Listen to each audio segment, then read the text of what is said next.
Hello there, and thank you for drifting in tonight.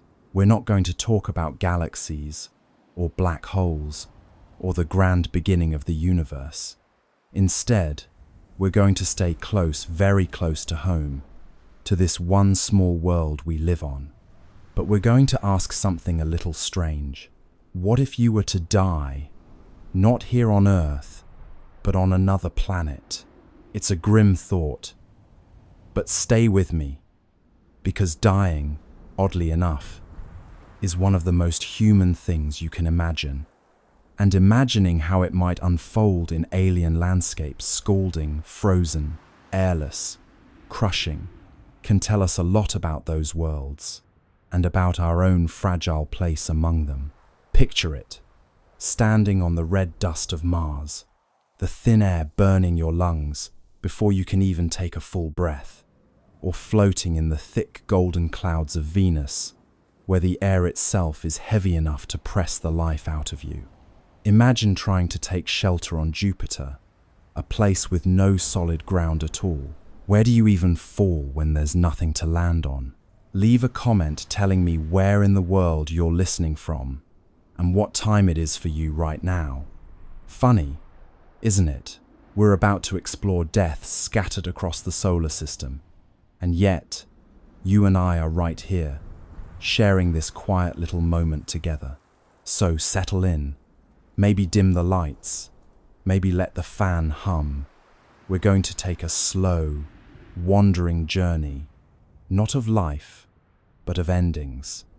Because in endings, sometimes, you discover the deepest truths of a place. Tonight, what it would be like to die on every planet. Imagine standing on Mercury, the world closest to the Sunday. The horizon glows white hot, shadows sharper than knives, the ground so blistering that your boots would melt into the dust. Here, death is not dramatic. It's quiet and simple. The sunlight cooks you where you stand. Let's slow ourselves into this thought experiment, like stepping carefully onto a stovetop you know is turned on. Mercury doesn't have a cozy blanket of atmosphere like Earth does. No ozone, no clouds, no gentle blue dome overhead, just raw, unfiltered sunlight pouring down with all the subtlety of a dentist's lamp turned up to apocalypse mode. You feel it first on your skin, an almost invisible pressure, like being pressed beneath a magnifying glass. The sky burns white, a sight so bright. Shadows slice thin, like razors on skin. Dust shimmers gold, too fiery to hold. Boot soles weep. Their plastic runs deep. It's not only the heat that kills, but the silence. No air to carry a breeze. No whisper of wind to ease you. Your sweat wouldn't bead and drip. It would evaporate instantly, stolen away as if the planet itself were licking the salt from your pores. Imagine licking a frying pan straight off the stove. That's Mercury, except it licks back. You try to glance upward, but the sky isn't blue. It's black, a black curtain where the sun blares, like a theatre spotlight without intermission. It's so intense you can feel your eyeballs protest, like marshmallows too close to the bonfire. The sun roars loud, a furnace unbowed. The ground cracks wide, no place to hide. Your breath turns thin, the heat seeps in. Your suit might glow, seams melting slow. This world doesn't do comfort. Daytime temperatures can climb past 430 degrees Celsius, hot enough to melt lead into puddles.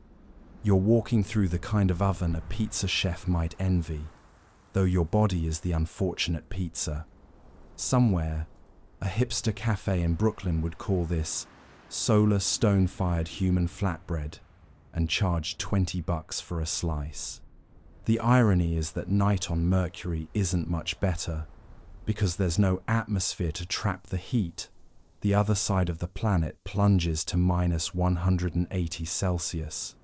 So, If you escape the frying pan, you'd quite literally land in the freezer. It's like being roasted alive by day and frozen into a popsicle by night, a cosmic version of bad meal prep. Light sears bone.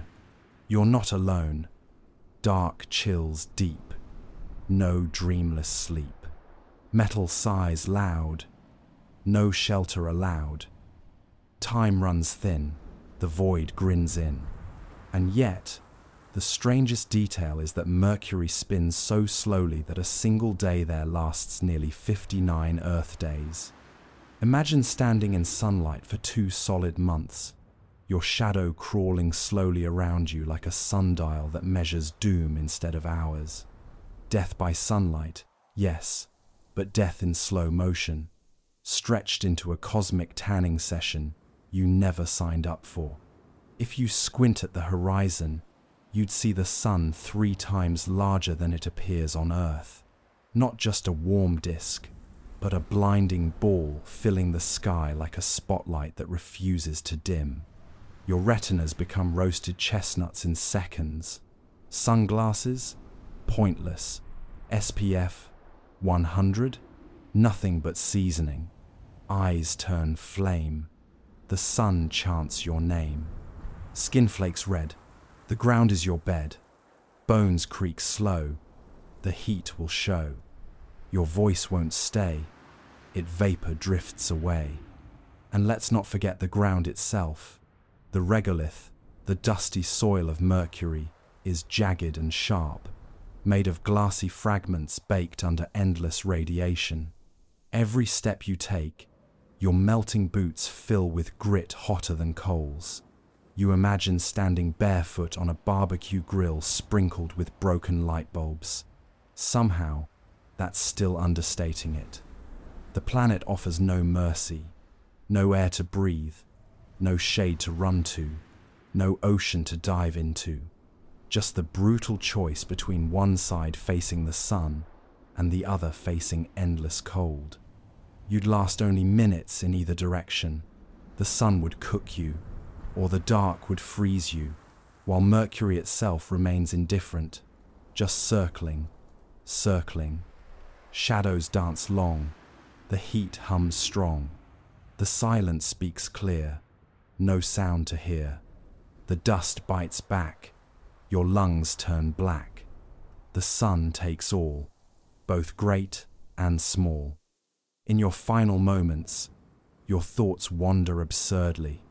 You wonder if anyone back on Earth will ever say, "She died the way she lived, crispy and undercooked." You think about all the times you complained about summer heat waves and realize with cosmic irony that your air conditioner was basically a miracle. You even smile faintly, or maybe it's just your lips shrinking into jerky. On Mercury, there are no heroic last words, no great farewell. Just a final shimmer of heat, a last puff of evaporated breath, and silence sharper than a knife's edge. And so your story ends here, not with fireworks, but with roasting quiet, inevitable, and strangely efficient. The punchline? You finally got that killer tan everyone joked about. It just killed you first. Now picture Venus, wrapped in golden haze. You don't even reach the surface before the air itself turns lethal, hotter than an oven, thicker than the weight of an ocean pressing down. Here, death feels like being squeezed and boiled at the same time. Let's drift gently from Mercury's frying pan into Venus's pressure cooker. You imagine floating down through its cloud cover, expecting something dreamy, maybe even romantic. After all, the planet is named for the goddess of love. But love here isn't candlelight and roses. It's a steamy sauna where the sauna master hates you personally. At first glance, the clouds look soft, like whipped cream piled over the horizon, but they're not made of anything comforting. They're concentrated sulfuric acid. Imagine mist that peels paint off a car in seconds. Imagine raindrops that don't refresh, but dissolve umbrellas. raincoats, and optimism all at once. Breathing? Forget it. The air is carbon dioxide with a dash of nitrogen, the cocktail of choice for anyone hoping to pass out quickly. The temperature is where Venus really shows off. On the surface, it's 475 degrees Celsius. That's hot enough to melt lead into puddles, hot enough to turn a pizza oven into a politely cool pantry by comparison. If Mercury roasted you slowly, Venus is a pressure cooker that insists on high for every setting. Step out of your lander, and you're instantly a casserole, flesh, bones, and regrets all simmering together. But it's not just the heat, it's the crushing weight of the atmosphere itself. On Earth, we carry about 1 atmosphere of pressure without noticing. On Venus, the air presses down with the weight of almost 100 Earth atmospheres. That's like standing on the ocean floor a kilometer underwater, except there's no water, no buoyancy, no chance of survival. Your lungs collapse before you can say, "This feels a little heavy." Every step deeper feels like sinking into invisible cement. Your chest can't expand. Your helmet buckles. If Mercury felt like a giant oven, Venus feels like an elephant made of molten lava sitting on your ribcage. The air itself pushes against you like a bully who never tires. And the sky, oh the sky. Forget blue, forget black, forget stars. Above you is a yellow-orange blur that never clears, never offers a horizon. It's like walking through mustard gas wearing a glass bowl as a hat. The ground beneath is a rocky desert of volcanic plains, cracked and glowing faintly with trapped heat. Even the rocks sweat here. Absurd comparisons start tumbling through your mind. You think of spa treatments back home, the clay masks, the steam rooms, the heated stones placed gently on your back. Venus has the same ingredients, but in quantities that scream lawsuit. The clay here is volcanic ash, the steam is acid, and the stones aren't heated, they're incandescent. A 5-star Yelp review would read, "Excellent atmosphere, would not recommend." Even if you had the best spacesuit humanity could design, Venus would laugh at it. The temperature would soften metals, electronics would short out, plastics would sag like old candles.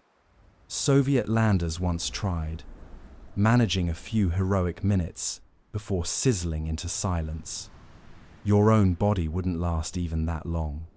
You'd feel your suit's seal crack, air rushing in not to suffocate you, but to stew you. And then there's the sound.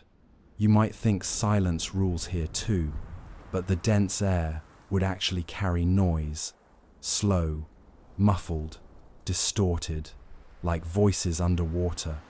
You'd hear your own heart pounding, your joints creaking, and maybe the faint groan of metal as it warps under pressure.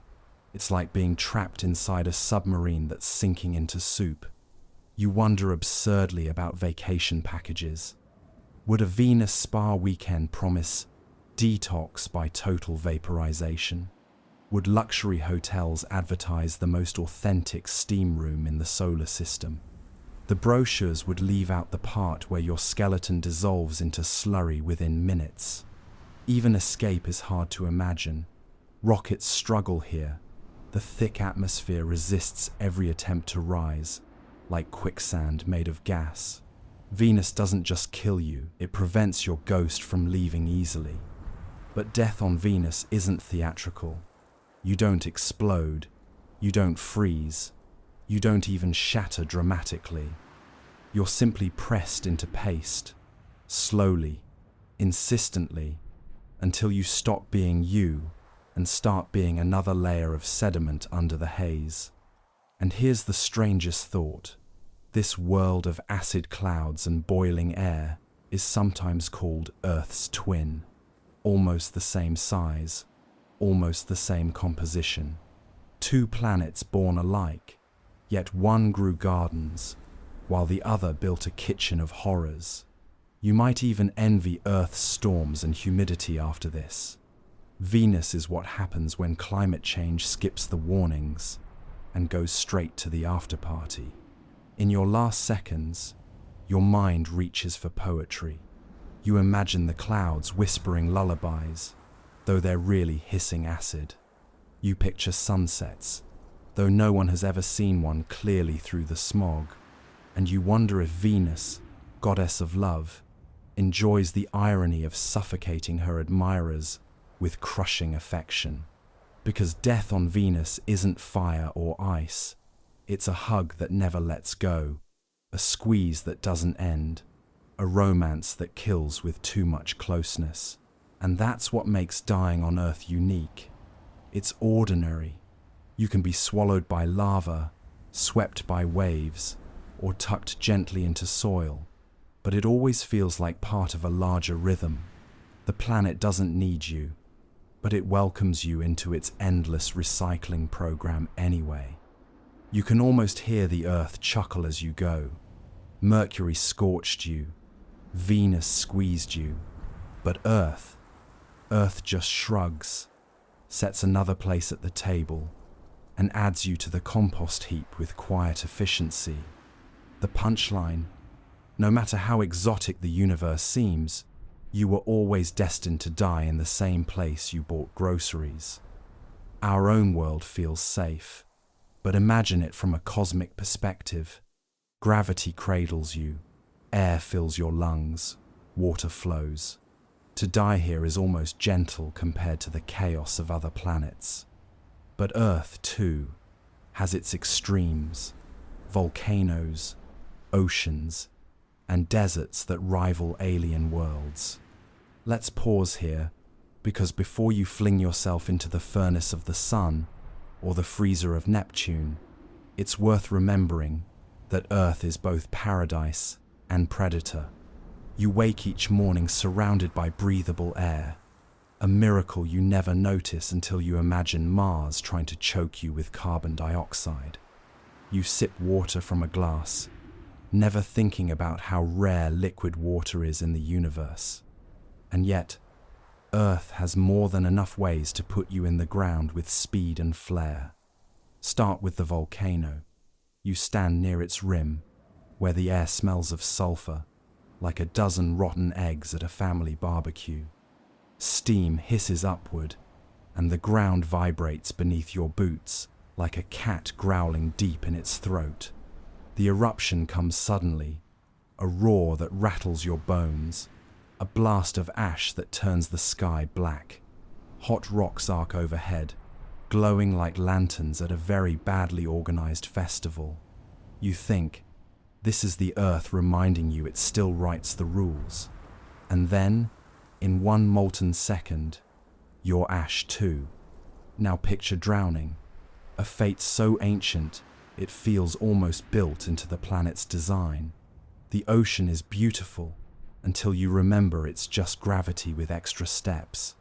Waves crash overhead, salt stings your nose, lungs fill where air should be. The sea is calm about it. No rage, no drama, just weight, silence, and the long tug downward. You become part of the same water cycle you once admired in science class. Evaporation, condensation, precipitation, and you, the unlucky drop. Or maybe Earth chooses the desert instead. You stumble across sand stretching to the horizon, heat shimmering like a cruel mirage. The sun presses on your shoulders, heavier than any backpack. Your lips crack, your skin peels, and every breath tastes of dust. There's no villain here, no monster, just time, dryness, and the slow realization that thirst is one of the quietest and most patient killers in the universe. And then there are the forests. They look gentle, green, inviting. But forests can bury you too, with snakes underfoot, insects in swarms, and roots that trip you onto rocks. You might think of fairy tales, with enchanted glades and woodland creatures. In reality, a forest is a million small mouths and teeth, all waiting to see if you'll join the compost pile. Even the mushrooms watch silently, digesting you in advance. Earth's extremes are not cosmic curiosities, they're daily reminders that paradise has claws. Hurricanes roar, tornadoes spin, earthquakes split the ground open like a dropped plate. And in all of them, you're reminded that the very planet you call home is always shifting beneath your feet. Safe? Only in comparison to everywhere else. Absurd comparisons pile up in your mind. Volcanoes are the Earth's version of a champagne cork popping, except the cork is molten rock and the party ends with screaming. Oceans are cosmic bathtubs, except someone forgot to set the drain and now you're the soap. Deserts are like leaving your body in the oven overnight because someone fell asleep watching Netflix. Every natural disaster feels like Earth playing an endless improv show where the punchline is you not making it. And yet, death here is strangely personal. On Mercury, you're roasted anonymously. On Venus, you're crushed impersonally. On Jupiter, you'd be shredded without a name. But Earth knows you.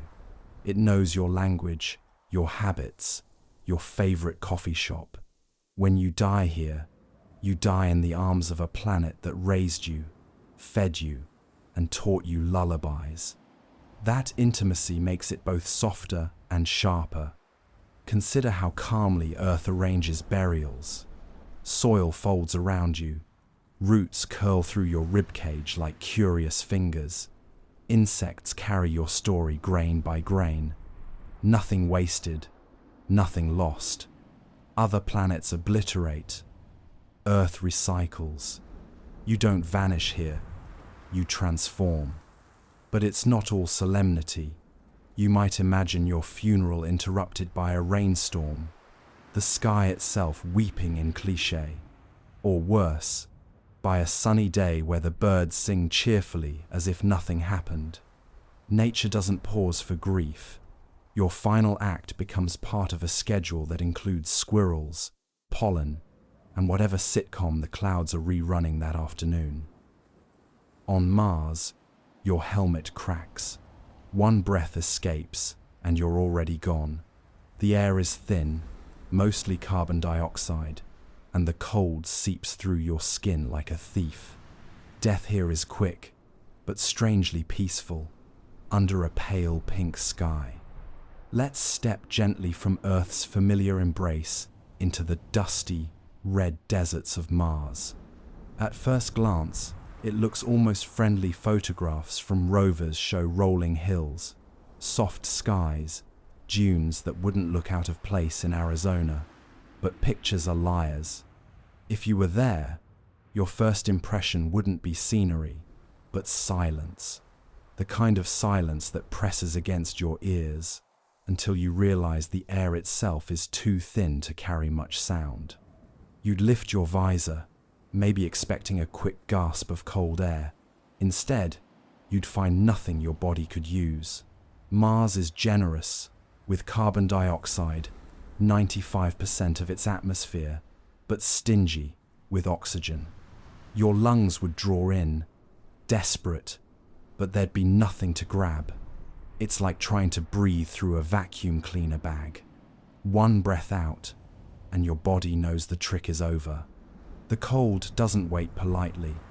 Even under the weak sun, the ground holds little warmth. Night temperatures plunge to -80 Celsius, colder than Antarctica on a bad day. You'd feel it in your fingers first, then your toes, then creeping steadily inward like a thief who knows the alarm system is broken. Within minutes, you're shivering, but it's not the kind of shiver that saves you. It's the kind that tells you your body has run out of tricks. And then there's the pressure so low, it might as well be absent. On Earth, air presses against you invisibly, supporting every breath, every blood vessel. On Mars, the pressure is less than 1% of Earth's. Step outside unprotected, and your saliva starts to boil on your tongue. Moisture evaporates from your skin in frantic whispers. Your body doesn't explode, that's science fiction, but you puff up slightly, swelling like bread dough left in the oven too long. Yet somehow, it feels peaceful.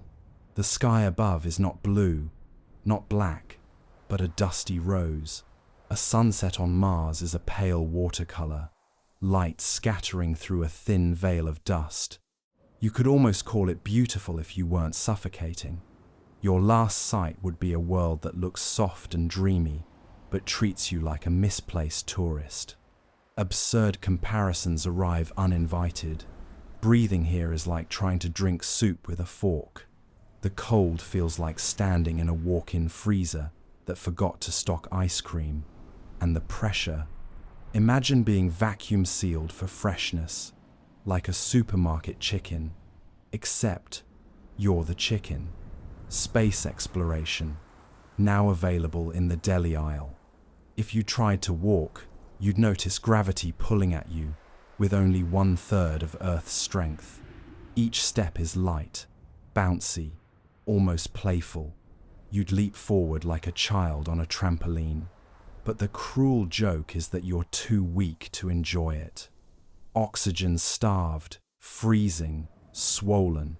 You're a tragic cartoon figure bouncing in slow motion toward collapse.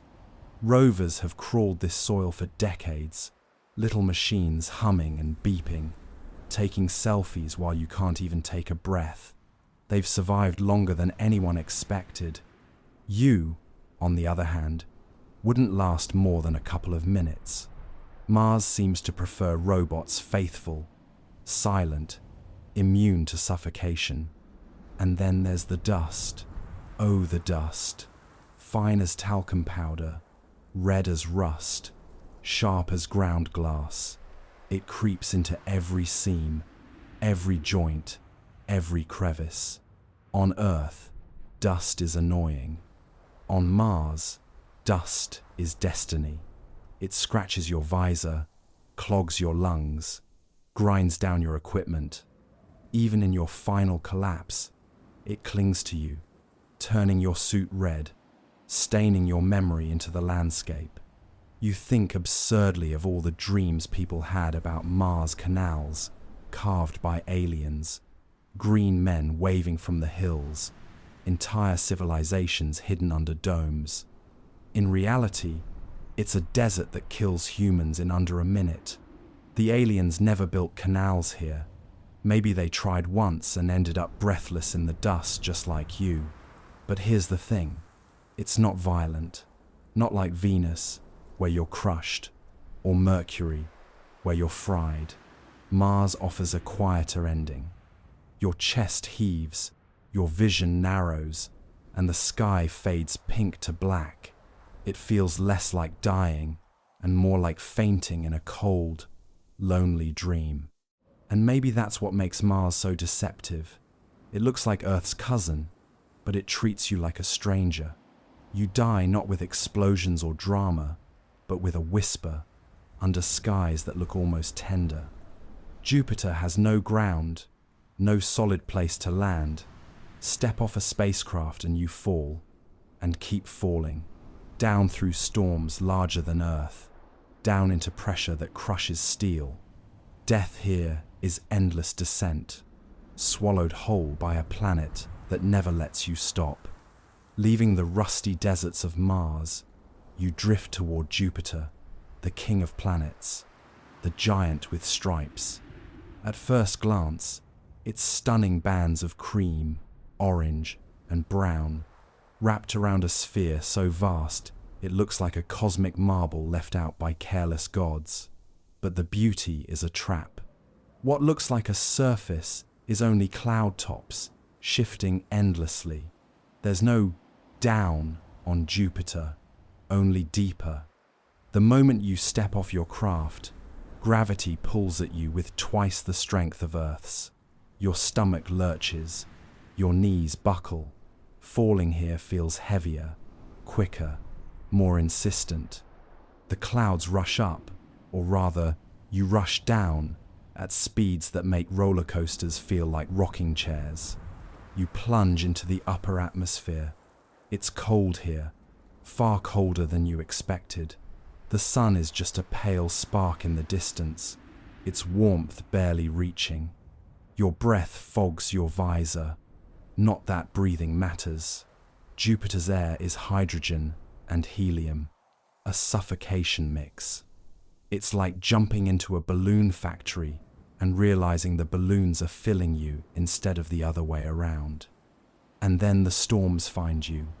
Jupiter's clouds aren't gentle puffs. They're towers of ammonia ice and water vapor stretching higher than Mount Everest. You tumble through lightning bolts hundreds of times more powerful than anything on Earth. Imagine skyscraper-sized tasers firing in every direction, while you're the unlucky fly caught in the middle. Deeper still, the pressure begins its slow, merciless work. At first, it's just a squeeze, like someone tightening a belt one notch too far. But the deeper you fall, the heavier it becomes. Steel would crumple here. Submarines would pop like soda cans. Your suit, if you had one, would shriek and buckle. And then your own body would join the chorus, bones grinding inward as the weight of entire atmospheres presses down. And yet you don't stop falling. Jupiter doesn't offer a floor. You just keep sinking into thicker, hotter layers. The air turns into fluid under pressure, swirling hydrogen seas stretching in every direction. Falling through them feels less like skydiving and more like sinking in invisible syrup. Absurd comparisons start bubbling up, as they always do when death feels too vast to process. Falling here is like tripping on the first step of a staircase that has no bottom. It's like diving into the world's deepest swimming pool and realizing halfway down that it doesn't have a floor, only more water, forever. It's the universe's cruelest escalator, always down, never up. No, next stop announcement. If you looked around, you'd see colors, shifting bands of gold and scarlet, gases glowing faintly under distant lightning. The deeper you go, the darker it becomes, until you're surrounded by dim, shimmering layers. The weight builds, the heat rises, and you realize with grim humor that Jupiter is basically an infinite pressure cooker, and you're the main ingredient. Scientists think that if you could fall far enough, you might eventually reach a core of metallized hydrogen, maybe even a solid center, but you'd never live to find it. Long before then, the pressure would crush your atoms into strange new forms, turning you into something unrecognizable matter, dissolved into Jupiter's endless soup. You don't so much die here as get repurposed. You imagine absurdly what a travel brochure might say. Visit Jupiter, home of the longest skydive in the solar system. No landing required, because landing is impossible. A 5-star review might read, "The fall was breathtaking. Still falling. Still falling. Send help." The strangest part, even in your final moments, there's wonder. You see the great red spot from within, a storm so massive it could swallow Earth whole, swirling for centuries without pause. Lightning flickers around you, colors shimmer, gases swirl. It's terrible, yes, but it's also strangely beautiful. Death here isn't a crash, but a descent into the largest painting in the solar system. Your last thought might be that falling forever isn't the worst way to go. There are no sudden impacts, no flames, no shattering ends, just the quiet inevitability of gravity pulling you down, down, down. Saturn looks serene from afar, its rings delicate as lace. Up close, serenity ends. Its winds scream faster than sound, Its storms stretch wide as continents. Here, death is paradoxical, drowned in beauty, erased by violence. After Jupiter's infinite fall, you might expect Saturn to be gentler.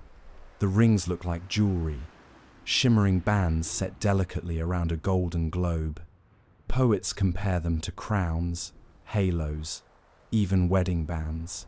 But wedding bands at least promise stability. Saturn's rings promise only that your funeral will be photogenic. The descent begins with awe. From orbit, you see the rings stretching across hundreds of thousands of kilometers, thin as knife edges, but wide enough to cradle worlds. They look solid, like you could skate on them, but they're nothing more than shards of ice and rock, each one glittering like a diamond shard tumbling in slow motion. Step too close, and you're shredded death by celestial snow globe. But let's assume you aim for the planet itself. Saturn, like Jupiter, has no surface, just endless atmosphere. You drop through its golden haze, at first marveling at how soft it looks. It's like falling into a warm blanket. Then you notice the blanket is trying to strangle you. The winds strike first. Saturn's atmosphere moves faster than the speed of sound, faster than jets, faster than your brain can process. The gusts don't just push you, they tear at you, ripping away layers of air, fabric, dignity. Imagine being caught in a hurricane that forgot about speed limits, where every second is a slap delivered by an invisible hand that never tires. And the storms, oh the storms. On Earth, a storm can ruin a picnic. On Saturn, it can swallow entire continents. The hexagon storm at the North Pole alone is larger than our planet, spinning endlessly like a giant cosmic logo. You fall near it, and the sky becomes a geometry lesson with malice. Clouds stretch into patterns too perfect to be natural, yet too violent to survive. The deeper you fall, the more Saturn reveals its true self. Pressure builds, stronger and stronger, while temperatures swing from cryogenic cold to crushing heat. Your body doesn't know whether to freeze solid or boil alive, so it graciously tries to do both. Your lungs collapse, your blood boils, and yet you keep falling, pulled deeper by gravity's insistent hand. Absurd comparisons drift into your failing thoughts. Saturn's winds feel like standing in front of 10,000 hairdryers turned to hurricane. Its rings are like an elegant wedding cake made of knives. And falling here is like attending the most beautiful opera ever staged, only to realize the final act is you being dissolved into gas. Still, the beauty is undeniable. The rings glitter above you, the storms glow faintly with lightning, and the sky fades through shades of honey, cream, and grey. If you could ignore the fact that your lungs are useless and your suit is crumpling like a soda can, you might almost enjoy the view. Robotic probes have dipped into Saturn's atmosphere before, sending back data for only minutes before being swallowed whole. You'd last even less. But what a last sight to have the most elegant world in the solar system, destroying you with style. It's death by aesthetics, like being smothered by silk scarves or drowned in champagne. As you sink further, the hydrogen around you grows denser, hotter, and stranger. Scientists suspect Saturn hides a core of rock and ice, but you'll never get there. Long before you reach it, pressure has already squashed you into soup. Your atoms scatter into the gas giant, your matter borrowed by Saturn's endless churn. You're not so much buried as blended. And yet, if planets could laugh, Saturn's laughter would be polite. Unlike Jupiter's violent maw, Saturn kills you softly, gracefully, making sure you look good against the backdrop of its rings.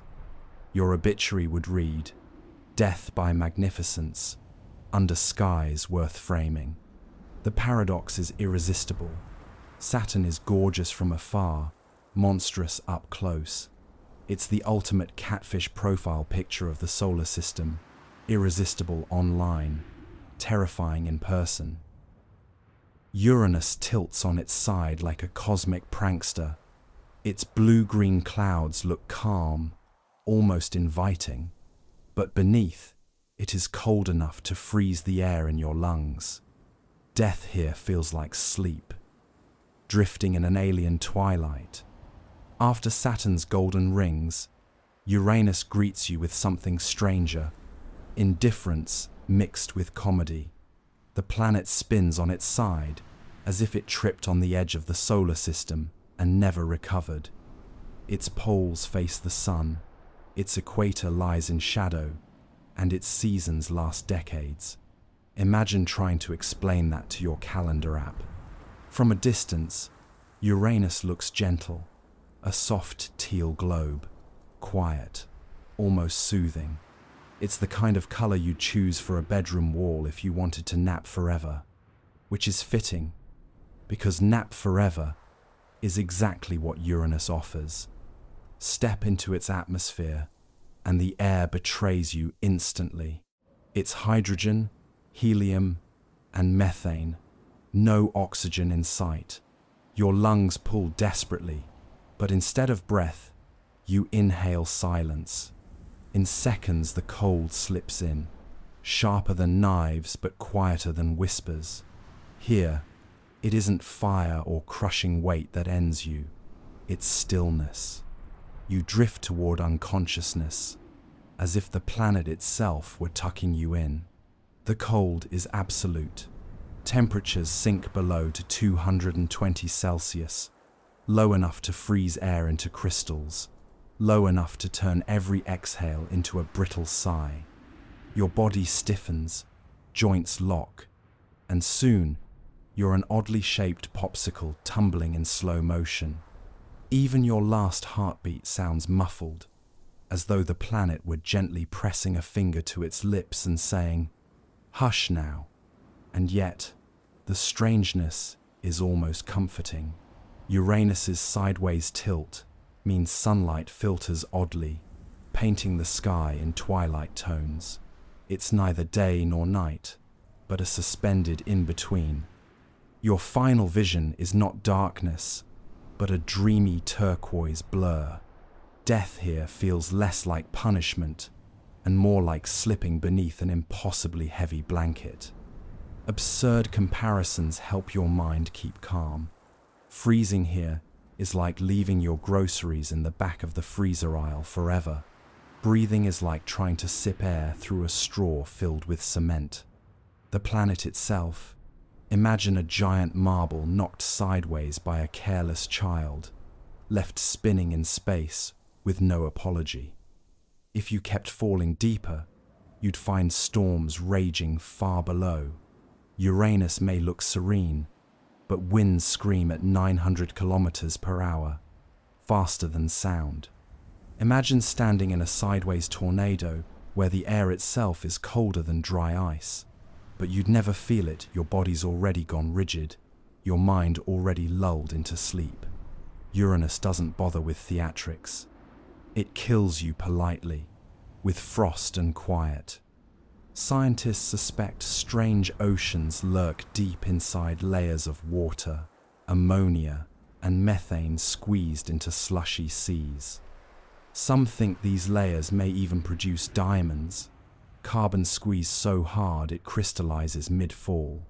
Picture it, frozen solid, drifting in eternal twilight, while diamonds reign somewhere below. It's beautiful, absurd, and profoundly unfair. You become the uninvited guest at a jewel storm. Unlike Jupiter and Saturn, Uranus doesn't roar. It whispers. There's no drama, no lightning bolts announcing your end. Just a slow fade, the way a candle burns down to nothing. In the catalogue of cosmic deaths, Uranus offers the most deceptive kindness, to freeze you gently, under skies too pretty to hate. And yet, the irony lingers. Uranus's name has been the butt of countless jokes. Astronomers sigh, schoolchildren giggle. You're dying on one of the strangest planets in the solar system, and still, the galaxy refuses to take it seriously. Even in death, Uranus insists on comedy. Your last thought drifts with the cold.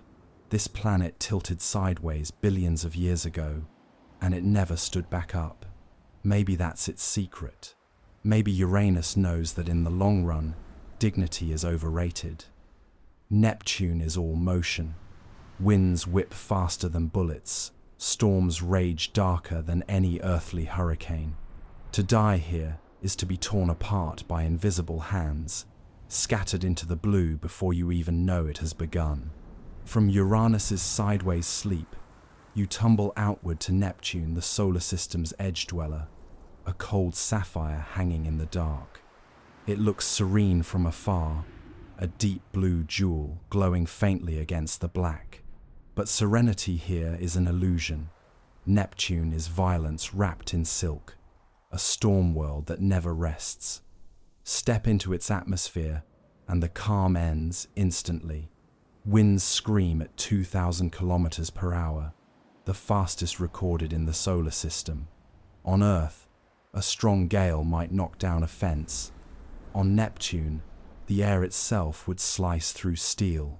Imagine standing in front of a wind tunnel, powered by every jet engine on Earth, only colder, darker, and far less forgiving. The planet's famous Great Dark Spot comes into view, a hurricane the size of our entire globe. It swirls endlessly, devouring clouds, reshaping the sky. From the inside, you wouldn't see a storm in the way you know storms you'd see chaos given form. Walls of vapor, lightning bright as camera flashes, winds twisting faster than bullets. Your body doesn't so much fall as it is hurled, tossed, shredded into fragments before you can register the pain. And yet, there's an eerie beauty. The planet glows a deep, rich blue, the methane in its air scattering sunlight into colors too pure to look real. If death had a favorite shade, Neptune would have mixed it in its laboratory. To die here is to be scattered into paint, each fragment of you brushed into an endless ocean of sky. The cold is unspeakable. At 220 Celsius, Neptune makes freezers seem cozy.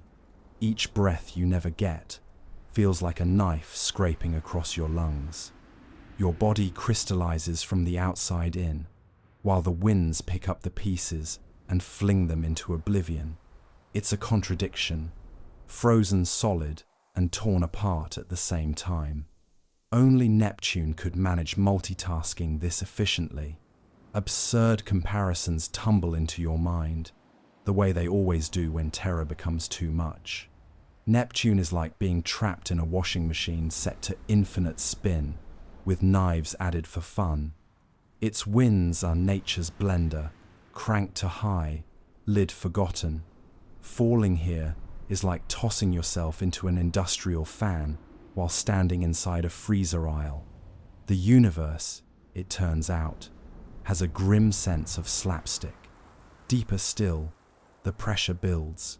Hydrogen and helium squeeze tighter and tighter, turning air into liquid, liquid into strange icy slush.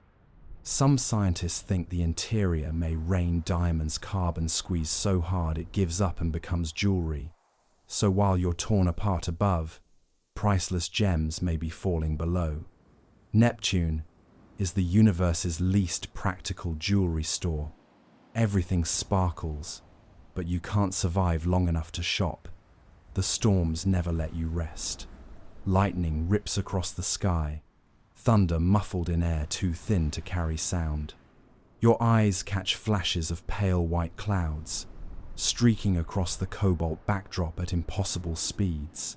It's chaos rendered in pastels, a painting that refuses to hold still. And yet, Neptune never raises its voice. There's no single moment of impact, no final crash. You don't strike ground, because there is none. You simply scatter, dissolved into the atmosphere, carried endlessly by winds that outlast your memory. Neptune doesn't kill you once. It kills you every second, over and over, until there's nothing left to kill. Still, the planet holds its secrets. We've only visited once, Voyager 2 inches, 1,989, and it stayed for mere hours. A few blurry images, a few bursts of data, and then silence. The rest is guesswork, imagination, and storms that no human eye will ever see up close. Neptune hides its truth beneath endless winds, as though daring us to come closer, to risk being shredded in the name of curiosity. In the catalogue of cosmic deaths, Neptune is the most impatient. It doesn't wait for you to freeze, suffocate, or collapse. It takes you the moment you arrive, scatters you into mist, and folds you back into its swirling oceans of air. Tiny Pluto waits at the edge, distant and dim. Here, the sun is only a star among stars. The air is thin, the ground is ice. Death on Pluto is not violent. It's a slow, crystalline freeze, like a breath that never warms again. After Neptune's furious winds, Pluto feels like silence. No rushing storms, no crushing pressure, just a small world, patient, quiet, and very, very cold. It drifts in the Kuiper belt like a forgotten toy, a ball of ice and rock that was once called a planet, then not, then sort of again, depending on which astronomer you ask. Titles matter little to Pluto. It doesn't care what you call it. It cares only that you arrive unprepared. The first thing you notice is the light, or rather, the lack of it.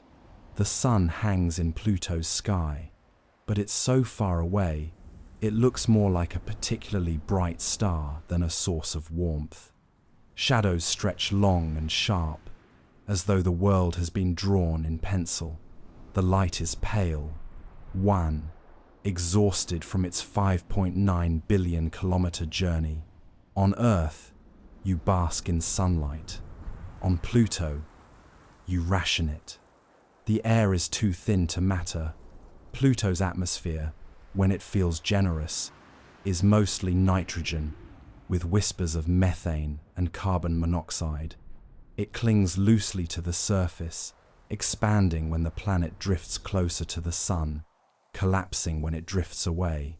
Step outside without a suit, and your lungs find nothing to breathe.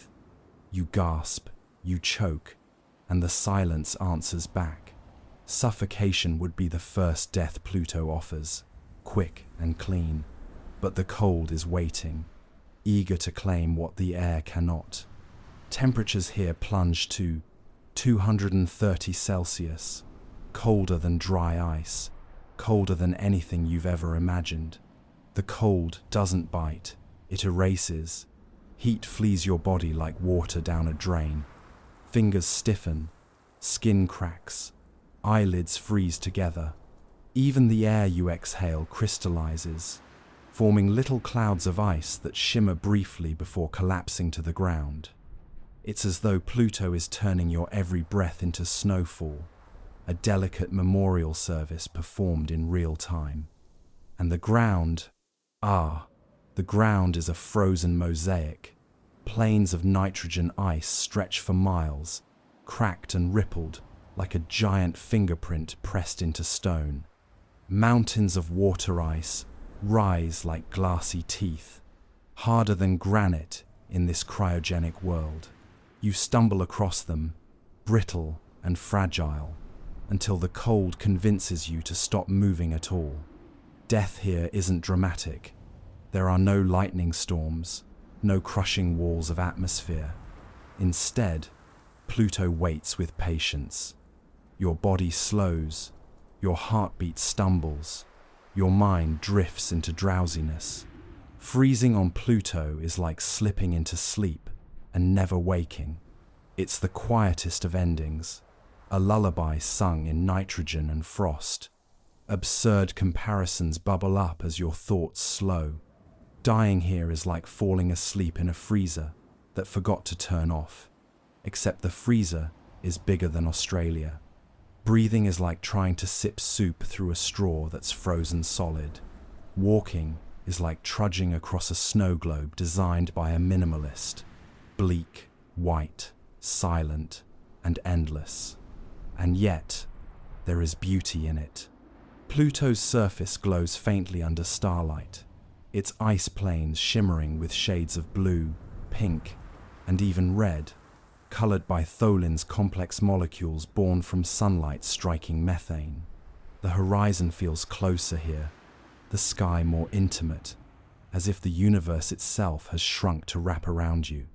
In those final moments, you're surrounded not by chaos, but by stillness, painted in delicate pastels. New Horizons, the only spacecraft to visit Pluto, flew past in 2015. It didn't land. It barely had time to wave before continuing its journey. Its cameras showed us mountains, plains, and a heart-shaped glacier sprawled across the surface. Even the planet's geology seems gentle, marking its icy chest with a pale heart. But don't be fooled, Pluto is affectionate only in appearance. Its embrace is made of nitrogen frost. Eventually, the cold wins. Your atoms slow, your body crystallizes, and you join the frozen fabric of the dwarf planet itself. You don't shatter, you become part of the mosaic, another quiet shape among the ridges and plains. Pluto doesn't rage, doesn't roar. It simply keeps you, indefinitely, as though it enjoys collecting secrets in ice. And then, the sun itself. Of course, you'd never touch its surface, but imagine falling into its burning seas of plasma. You don't melt, you vaporize. Death here is instantaneous, a return to starlight.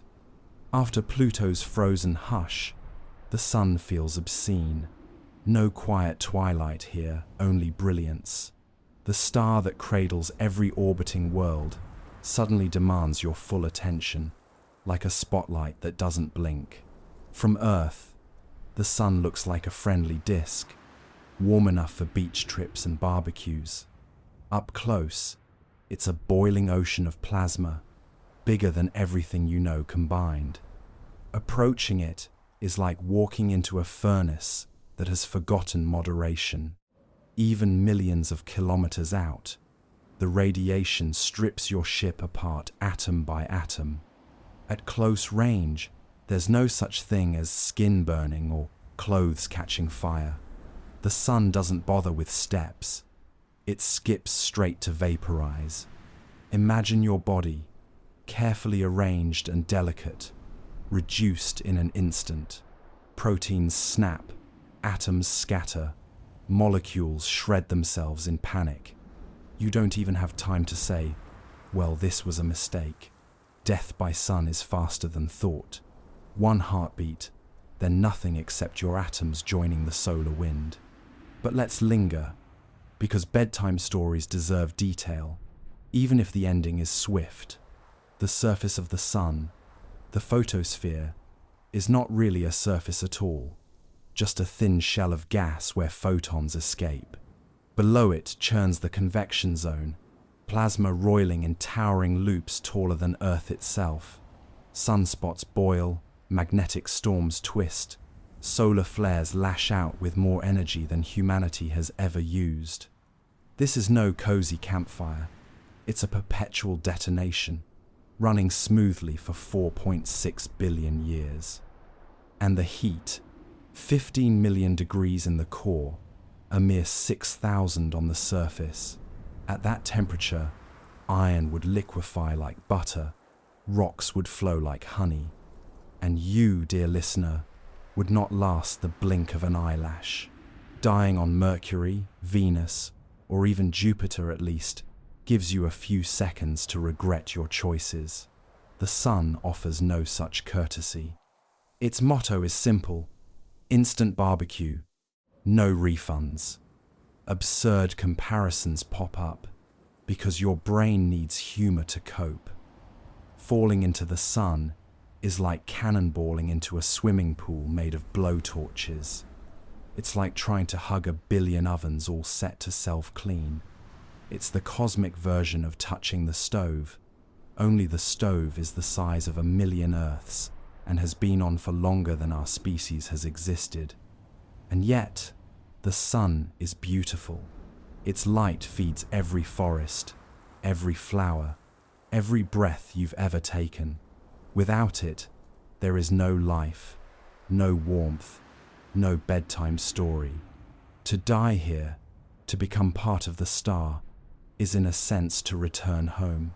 Every atom in your body once forged in some distant star, recycled through eons, now surrendering back to fire. Death here is violent, yes, but also oddly poetic, a closing of the loop. Still, poetry doesn't save you from the reality. You're gone before your brain registers what's happening. There's no slow fade, no icy drift, no drawn-out suffocation. Just vapor, scatter, starlight. You'd be lucky if one stray atom of you ever made its way back to Earth, carried on the solar wind, flickering briefly in an aurora before vanishing again. We sometimes imagine immortality as joining the stars. On the sun, you achieve it instantly, though not in the way you hoped. You don't sit on a throne of fire. You don't glow as a celestial being. You vanish, absolutely, completely, magnificently. In a strange way, the sun is honest. Other worlds lure you with beauty before killing you. The sun never pretends. From the start it blazes, announcing its danger, daring you to come closer. If you ignore the warning, it keeps its promise. Complete annihilation. On our moon, there's no air at all. Remove your helmet and the silence takes you in seconds. No sound, no breath, just stillness, under a black sky filled with stars. After the sun's inferno, the moon feels almost gentle. It's familiar, close, the quiet companion that's hovered over earthly nights for as long as there have been eyes to look up. From Earth, the moon seems soft, glowing, maybe even kind, but up close, it's all sharp edges, grey dust, and silence so deep it hums inside your skull. The first thing that kills you here isn't heat, or cold, or pressure. It's the lack of air. There's no atmosphere to hold in breath, no cushion for your lungs. You'd gasp, but nothing comes. Within 10 seconds, your blood runs low on oxygen, your vision shrinks to a tunnel, your brain falters. You don't explode. Popular movies lied, but your body swells, moisture boiling away in the vacuum. It's less pop like a balloon, and more slowly become a raisin with regrets. And oh, the silence. It's not the cozy hush of a library or the muffled quiet of snowfall. It's absolute. No wind, no rustling leaves, no echo. If you shouted, not a single atom of air would carry the sound. Your last words vanish before they even leave your mouth. The only thing that could hear you is your own skull, vibrating faintly with the effort. The moon is not just empty, it's deaf. The surface itself adds insult to injury. The regolith, the fine grey dust covering everything, clings to skin and fabric like cosmic glitter, except sharper and more abrasive. Astronauts who walked here described the smell as like burnt gunpowder, though of course they only caught the scent once back inside the capsule, where the dust had hitched a ride. Imagine dying while coated in powder. that smells like fireworks but cuts like glass. It's a party you never asked to attend. Then there's the heat, or the cold, depending on where you fall. In sunlight, the moon scorches at 120 degrees Celsius, hot enough to fry you like an egg on a griddle. In shadow, it plunges to 170 degrees Celsius, freezing you solid in minutes, and there's no atmosphere to soften the blow. Step across a boundary from light into shade, and your body is torn between two extremes, like an indecisive microwave trying to cook and freeze you at the same time. Absurd comparisons keep coming because they make the horror easier. Dying on the moon is like stepping into a vacuum-sealed bag at the world's most unfriendly grocery store. It's like trying to camp on a parking lot made of knives while the sky above refuses to acknowledge you. It's like starring in a horror film where the villain is silence itself. And yet there's beauty here. The sky is pure black, unbroken by air. Stars don't twinkle. They shine cold and steady, an infinite backdrop. Earth floats above the horizon, glowing blue and white, a fragile ornament suspended in the dark. It's cruel and tender at once. You die staring at the home you can never reach again. The moon has no storms, no volcanoes, no oceans, just dust, craters, and stillness. And in that stillness, your body would linger, untouched. There's no weather to erase you, no wind to scatter your bones.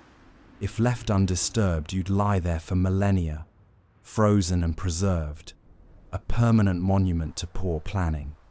On Earth, nature buries, melts, and recycles. On the moon, time just leaves you where you fell. Of course, humans have left other traces here. Flags, rovers, boot prints that will last longer than pyramids. The moon doesn't care. It doesn't erase. It only collects. Add one more astronaut or dreamer or unlucky visitor to its archive of silence, and the record is complete. So, what does death on the moon feel like? Strangely intimate. Not fire, not fury, not storms, just a quiet fading, a breath that never comes back. The kind of ending you don't hear, don't even fully notice, until it's already complete. Titan, Saturn's moon, has seas of liquid methane. Step wrong, and you drown not in water, but in something colder and stranger. Death here is like slipping into a mirror, never to come back out. Titan greets you with a haze. Its atmosphere is thick, orange, and soupy, cloaking the surface like a permanent twilight. Unlike the moon's airless silence, Titan's sky feels heavy. You'd almost think it hospitable. Its nitrogen-rich air is similar to Earth's, just thicker, colder, and utterly unbreathable. Pull off your helmet, and instead of a lungful of oxygen, you'd inhale methane and nitrogen that suffocates you faster than any vacuum. It's like breathing through a pillow stuffed with poison. But Titan's true trap lies below.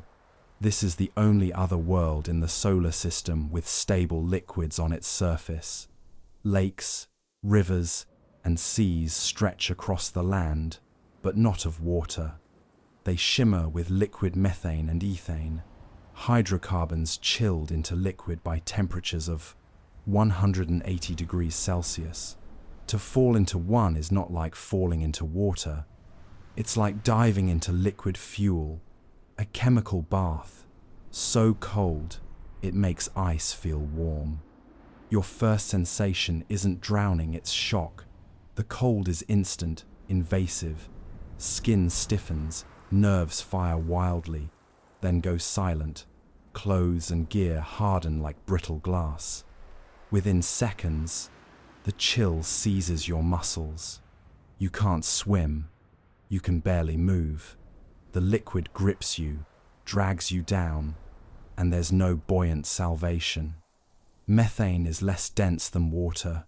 Your body sinks faster than you expect, swallowed whole by a mirror that never ripples. Breathing, of course, is impossible. You'd hold your last breath, lungs burning, until instinct takes over and you gasp. And then, instead of air, methane floods in. Your chest fills with fuel, liquid that freezes tissue as it enters. Death becomes a combination act, drowning, freezing, suffocating, all at once. Titan doesn't choose one weapon, it uses the whole set. Absurd comparisons surface because the mind seeks levity in horror. Dying in Titan's lakes is like falling into a gas station pump that decided to become an ocean. It's like trying to swim in antifreeze while someone keeps the thermostat permanently set to Arctic death.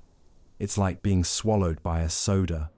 Only the soda is poison, and the fizz is made of frost. And still, there's beauty in this drowning.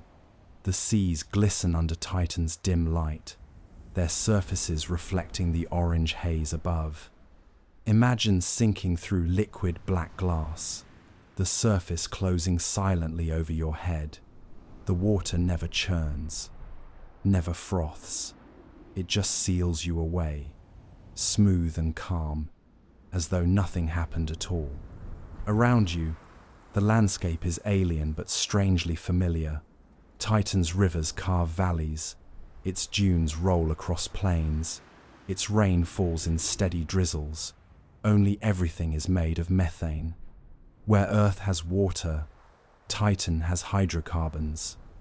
It's a world that copied our blueprints but substituted every ingredient.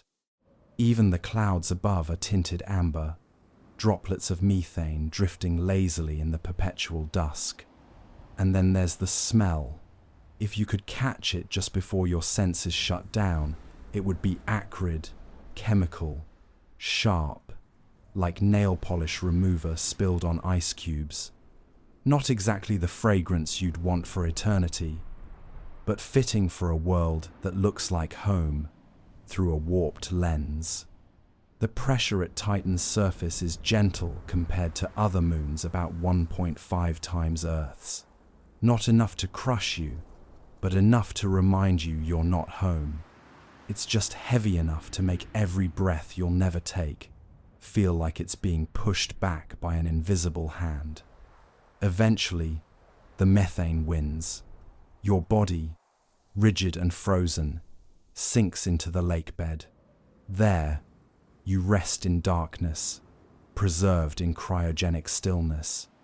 No scavengers, no decay, just a human popsicle stored indefinitely in Titan's liquid archives. On Earth, water returns you to the cycle of life. On Titan, methane keeps you as a specimen, like a bug trapped in amber. The irony? Scientists dream of sending submarines to explore these seas, to glide through them and map their alien depths. Somewhere in the future, a robotic probe may drift past your frozen form, cameras capturing your last pose. A quiet wave from the bottom of a methane ocean, archived forever in a planetary science slideshow. Europa hides an ocean under ice thicker than mountains. If you fall through, you sink into alien water, darker than night. Death here is drowning in a sea that may hold life, but not for you. Europa doesn't shout for attention. From afar, it's one of Jupiter's smaller moons, a pale marble streaked with cracks, like a frozen eyeball staring back at space. But beneath that fragile-looking shell lies an ocean larger than all of Earth's seas combined. For decades, astronomers have whispered about it, an entire alien ocean, sealed away under ice, hidden from sunlight, perhaps brimming with creatures that have never seen a star. And for you, stepping on its surface, it's less a wonder than a death trap. The crust itself is treacherous, Europa's ice isn't smooth, it's jagged, split, scarred by endless tectonic grinding. Warmth from Jupiter's tidal pool keeps the ice restless, cracking and shifting. Imagine walking across a frozen lake while earthquakes constantly rumble beneath your feet. You'd never feel secure. And then, at the wrong step, the ice gives way. There's no splash, just a sharp, sudden silence as you drop. The crack seals above you, erasing the sky, and you're left tumbling into a darkness deeper than imagination. The water is liquid, yes, but at 60 degrees Celsius, it's lethally cold.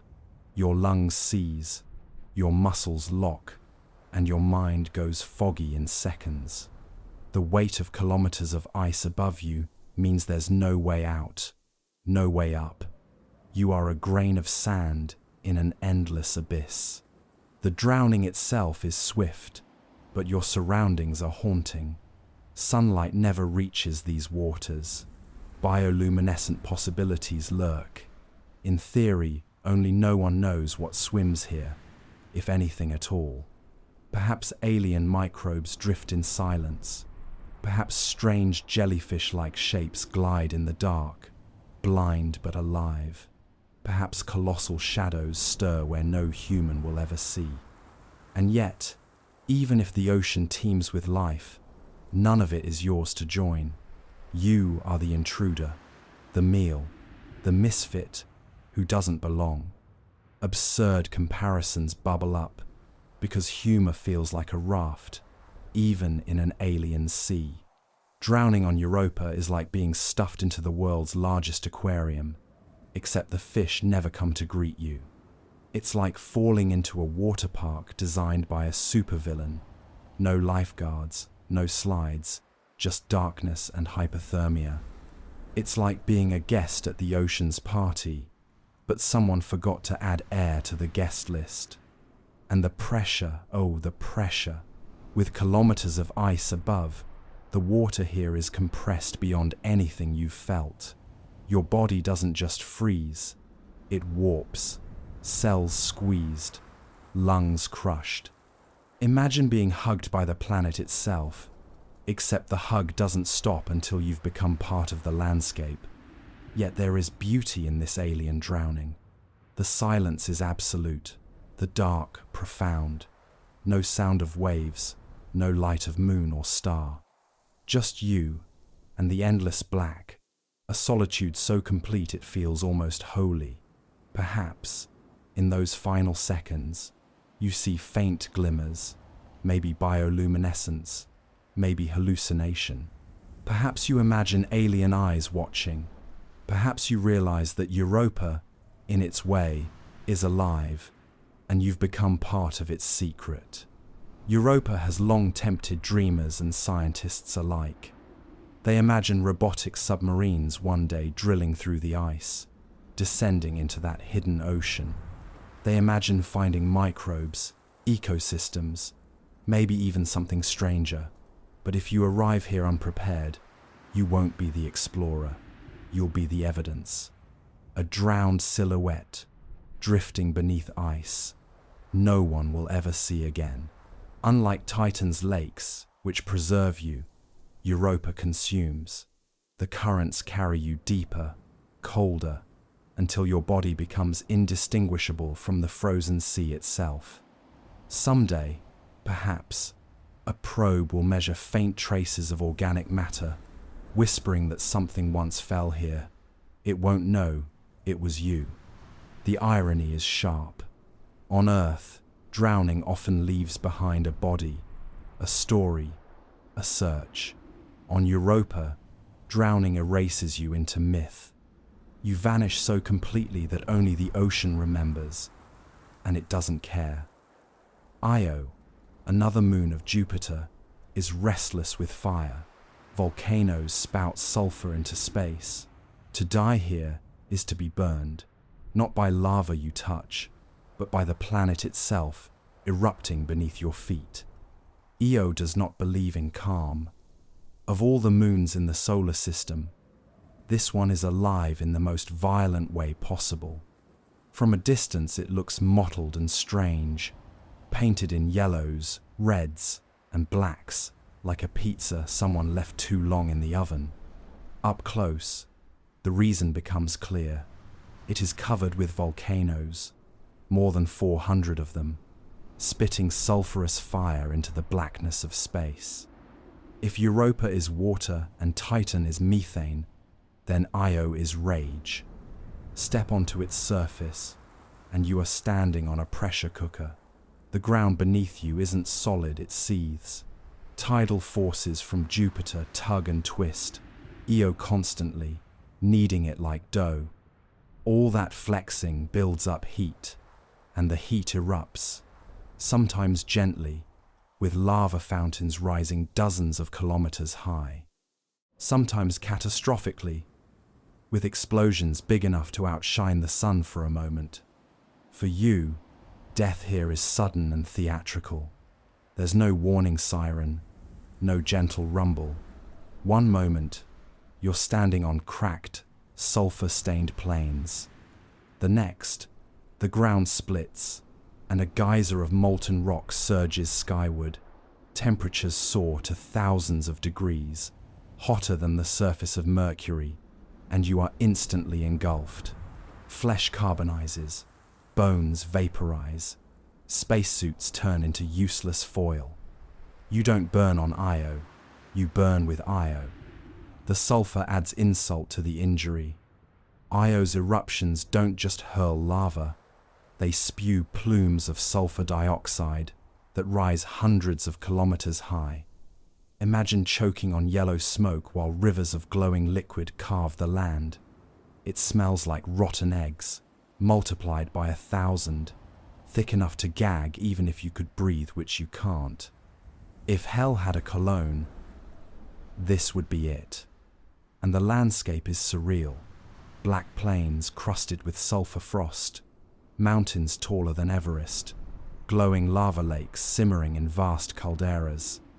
Loki Patera, one of Io's largest volcanic basins, is bigger than entire countries on Earth. Its molten surface shifts and rolls like a giant cauldron, waves of magma sloshing in slow motion. Stand too close, and you'd be baked before you had the chance to scream. Not that sound carries far here, the thin atmosphere swallows it. Your last words would be more of a whisper to yourself than a cry for help. Absurd comparisons help dull the terror. Dying on Io is like living inside a pizza oven that won't turn off. It's like camping on a firework factory roof while someone lights fuses at random.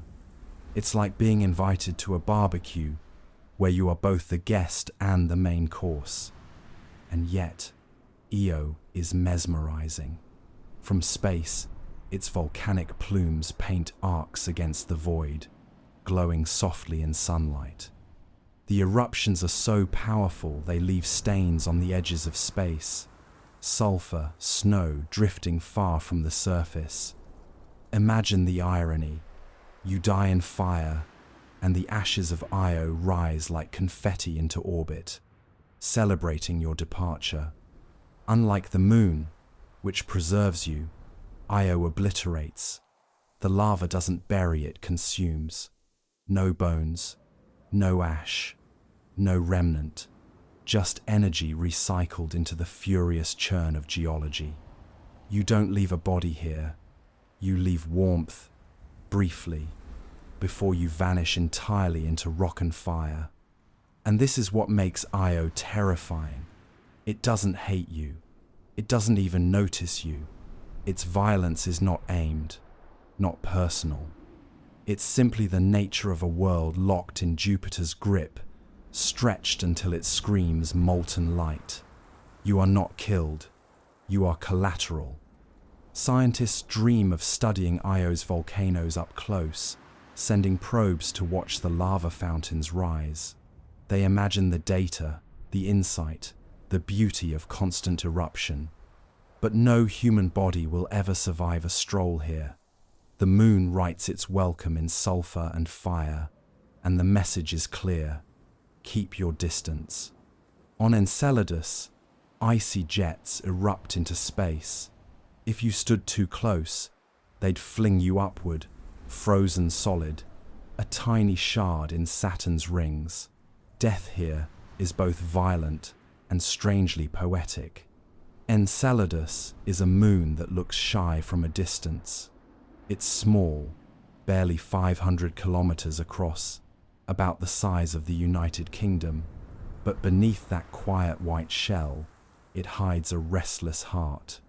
Its surface gleams pure and bright, one of the most reflective objects in the solar system. Sunlight bounces off its ice like a mirror, making it appear soft and calm. But approach the southern pole, and you'll find fractures in the crust, great cracks called tiger stripes. From them, fountains erupt, jets of water vapor, and ice grains shooting hundreds of kilometers into space. Stand here, and you stand at the edge of a cosmic geyser. The ground rumbles faintly, then roars. A plume bursts upward, a column of ice and steam so powerful it leaves Enceladus entirely, feeding Saturn's E-ring with shimmering frost. To be caught in one is to become cargo.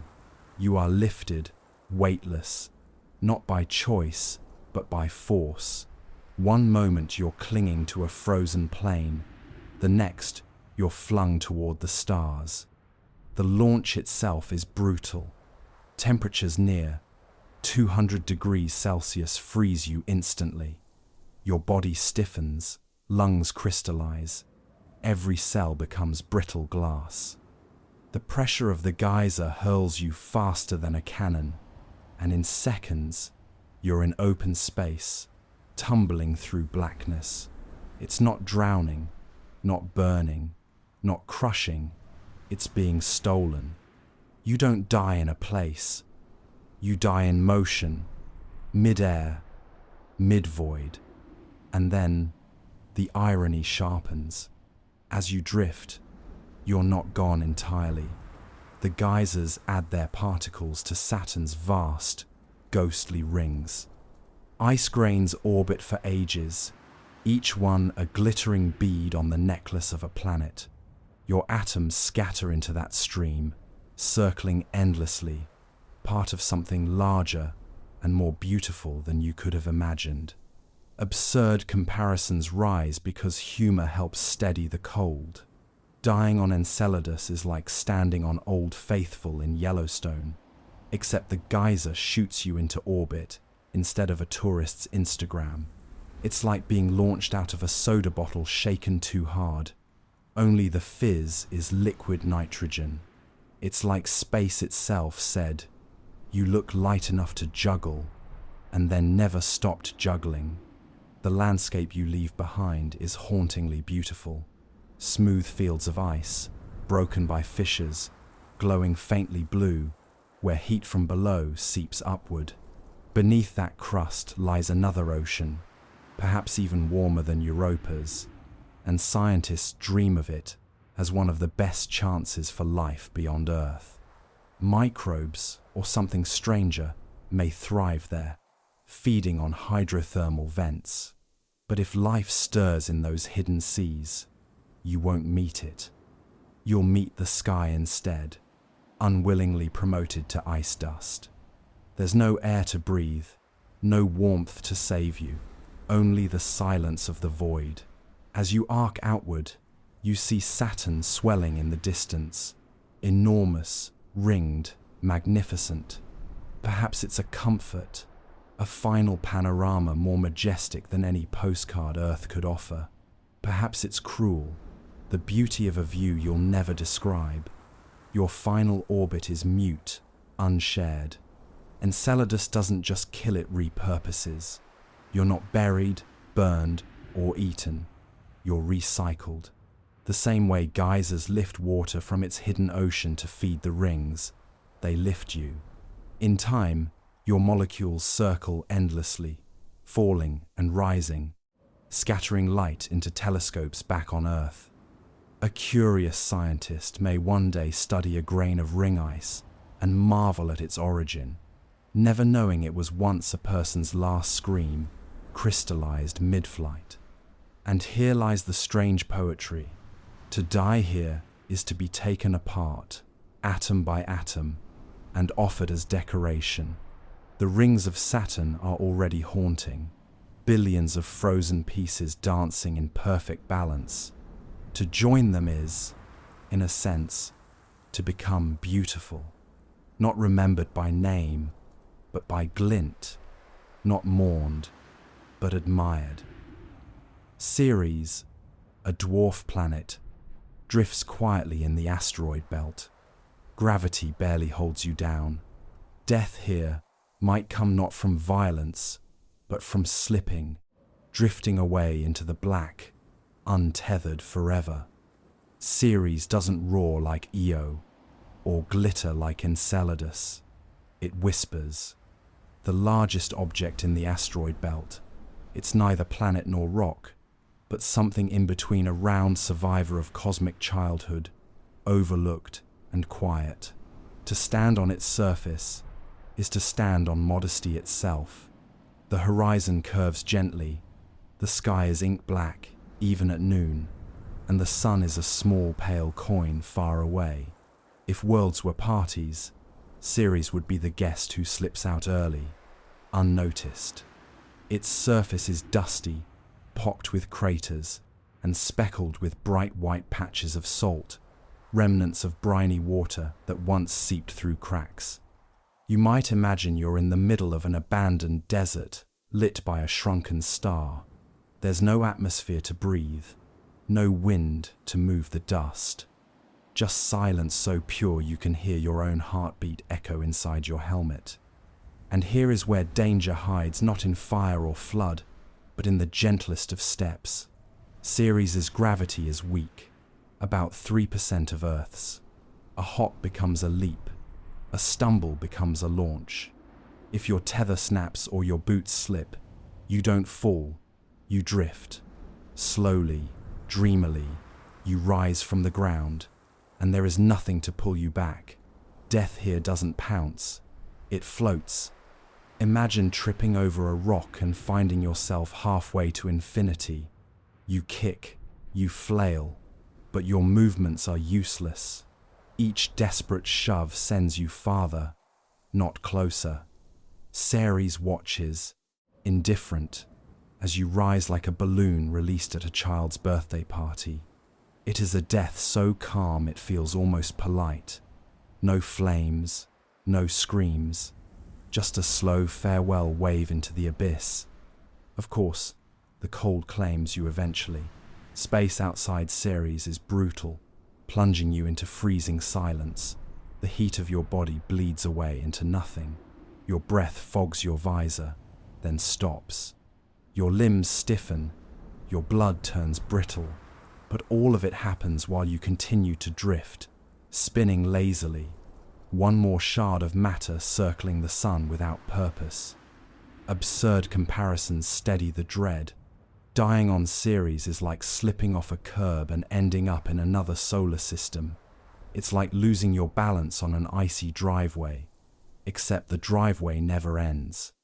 It's like being mugged by gravity, but the mugger is too shy to take your wallet, so it just lets you float away. Yet, there's beauty in this exile. From just above Ceres, you'd see the asteroid belt stretch in every direction. Not a dense field of rocks crashing together, but a sparse glitter of wanderers, lonely stones spread thin across a vast emptiness. The sun gleams weakly on Ceres's salt-bright patches, glowing like eyes in the dark, and behind you, the dwarf planet shrinks until it's just another pebble in the endless stream. Ceres is not entirely barren. Evidence suggests a briny ocean may still slosh beneath its crust, hidden and silent, like a heart beating faintly under ice. Some scientists even wonder whether microbial life could exist there, tucked away in the dark. But you will not find it. You will not fall into saltwater caverns or be consumed by hidden creatures. You will simply drift, unseen, your story erased by distance. And that is the true cruelty of Ceres, forgetfulness. Unlike Mars or Europa, which inspire dreams of colonies and oceans, Ceres slips through conversations. Its death is not dramatic enough to headline. If you perish here, no one will make a documentary. At best, you'll be a tiny blip on a long-range telescope, a lost object filed into a catalogue, mislabeled as asteroid debris. But perhaps there is a strange kind of peace in that. To vanish so quietly, without spectacle or struggle, is to return to the rhythm of the belt itself. Just another rock, orbiting forever, anonymous and eternal. Among the asteroids, danger is subtle. A pebble moves faster than a bullet. One strike and your ship is gone. Death here is sudden, silent, and scattered into dust. The movies lied.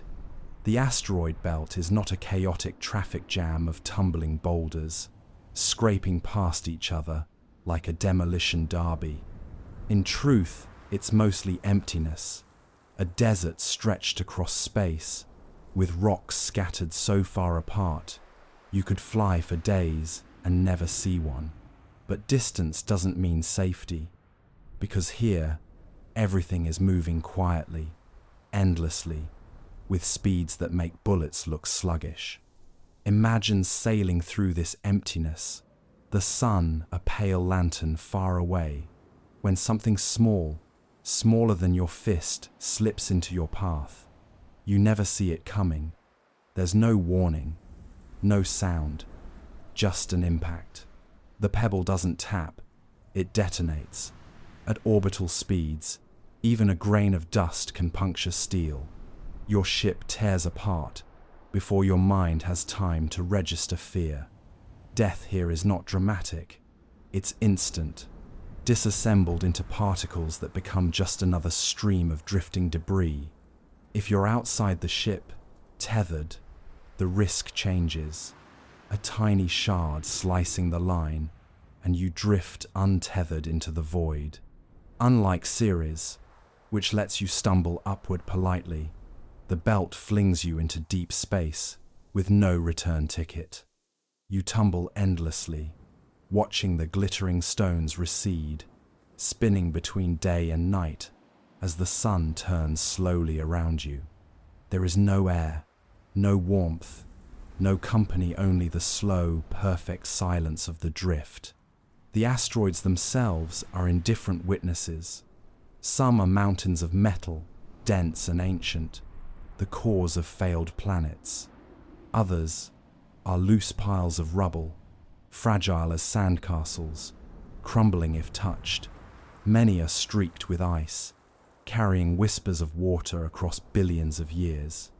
They are relics of a story that never finished, a planet that might have been, but wasn't. You die not in a world, but in the leftovers of one. Absurd comparisons steady the imagination. Dying in the asteroid belt is like tripping on Lego bricks, except the Lego is the size of Mount Everest and moving at Mach 30. It's like jaywalking across a desert highway where cars are invisible and faster than anything you've ever known. It's like being the unlucky bug that lands on the windshield of the universe. And yet, it is strangely beautiful. Look out, and the asteroids sparkle faintly in the sunlight, each one tracing its orbit like a patient dancer.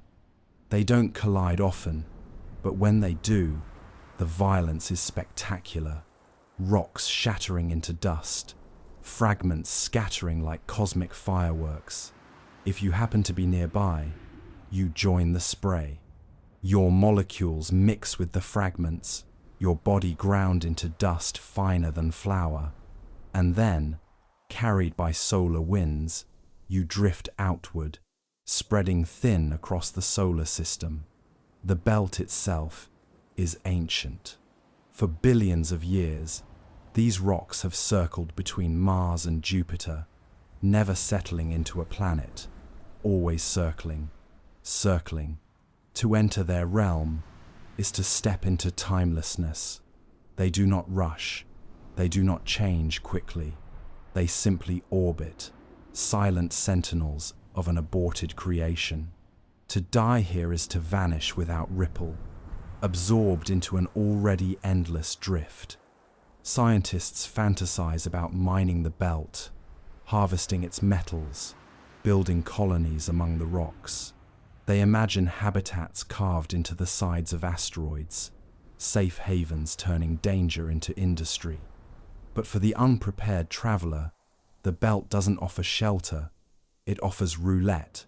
At any moment, without sound or ceremony, something unseen can end the game.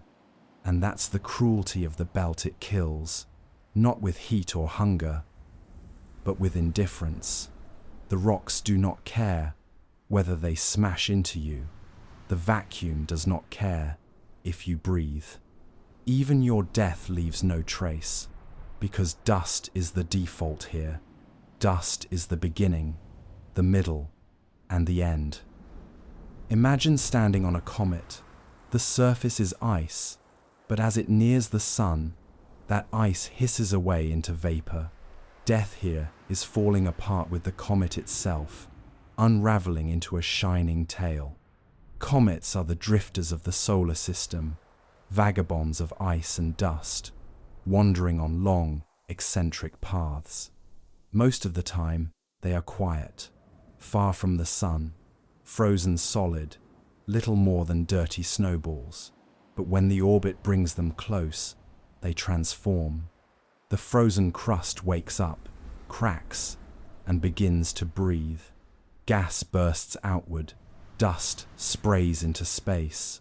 The comet begins to grow its shimmering tail, stretching for millions of kilometers. From far away, it looks like a celestial feather, delicate and bright. Up close, it is chaos. The ground beneath you is fragile, brittle, and always threatening to fracture. It's not solid land, it's ancient ice mixed with dust, porous and crumbly, like walking on a cosmic slushy that has been in the freezer too long. Every step risks collapse. Beneath your boots, voids yawn where sunlight has tunneled pockets into the ice. Fall through one, and you're swallowed into darkness. If you're unlucky, the comet breaks there too, spitting you into space with the shards. And if you linger as the comet approaches the sun, the danger intensifies. Heat gnaws at the crust, vents burst open, and geysers of gas roar skyward. Stand too near a vent, and you're flung off the surface, tossed upward in a jet of vapor and dust, expelled like an afterthought. You drift, frozen, carried into the tail itself, shredded into glowing debris. The comet doesn't just kill you, it recruits you. You become part of the very plume that makes it famous. Death here is both absurd and strangely poetic. Imagine being immortalized, not with a grave, but as a streak across the sky. People on Earth point upward and say, "Look, a comet," never knowing they're also looking at your last exhale, still glowing faintly as sunlight scatters off what remains. It is a cosmic funeral with no attendees, only admirers who do not know they're watching. Absurd comparisons help steady the vision. Dying on a comet is like trying to camp on a popsicle left out in summer. It's like pitching a tent on a carbonated soda can that someone keeps shaking. It's like moving in with a snowman who has seasonal allergies. He sneezes, and suddenly you're in orbit. The tail itself is spectacular. From the comet's surface, you'd see it bloom outward, not a single ribbon but two, one of dust, golden and bright, and another of ionized gas, ghostly blue, whipped straight by the solar wind. To die here is to be scattered into art, painted across the void, a trail that might linger for weeks before dissipating into the endless dark. Few places offer such theatrical exits. But comets are fragile things. Many do not survive their close brushes with the Sunday. They break apart, shredded by tidal forces, vaporized by heat, reduced to faint streams of dust that fade into memory. To stand on one is to stand on something temporary, something that was never meant to last. Death here is not only your unraveling, it is the comet's as well. You don't just die on a comet, you die with it. Scientists adore them. These icy wanderers carry clues about the early solar system, about how water and organics may have reached Earth. To study them is to study the seeds of life itself. But for the unlucky traveler, science is no comfort. When the jets roar, when the crust cracks, there is no negotiation. The comet does not preserve, it disperses. And yet, maybe there's comfort in that dispersal. To fall apart here is to join a long tradition of disintegration, to scatter into dust that will one day seed other worlds. You are no longer a person, you are stardust with flair, a streak across the heavens, briefly admired, eternally anonymous. Beyond our solar system, thousands of worlds wait. Some may be hot as stars, others cold as black stone. To die on one of them is a mystery, alien atmospheres, alien rules. The only certainty is that you would not last long.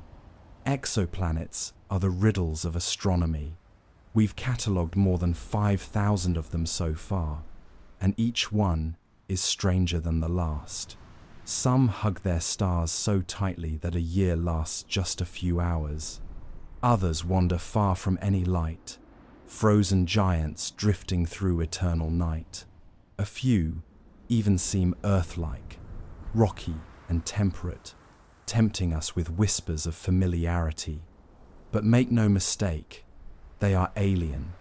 Every law you think you know about air, water, heat, and life may be rewritten on their surfaces. Imagine arriving on one blind. You step from your ship, and the first breath either burns or freezes your lungs.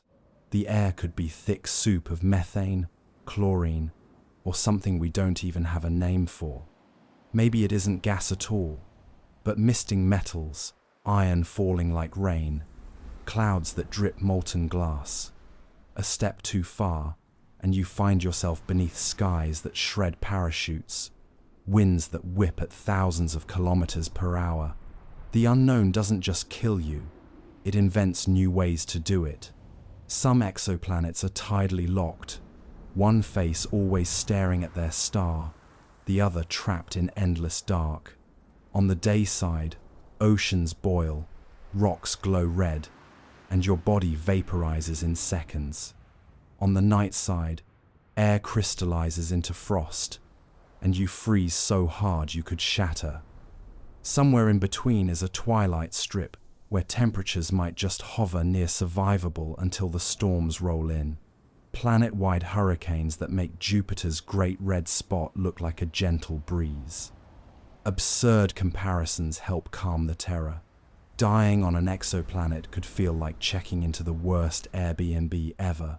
No oxygen, no plumbing, and the host leaves you out in a hurricane. It's like stepping into a theme park where every ride is designed to fail the safety check. It's like a cooking show where the planet is the oven and you're the roast. But not every exoplanet is hostile in the same way. Some may look inviting at first glance. Blue seas, green clouds, glittering landscapes. Step closer, and the betrayal begins.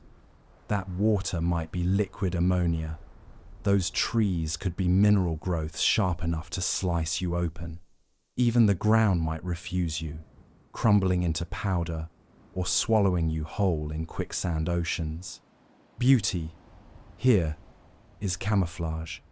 And then there are the giants, gas planets larger than Jupiter, with atmospheres so thick you would fall forever, crushed gradually as pressure climbs.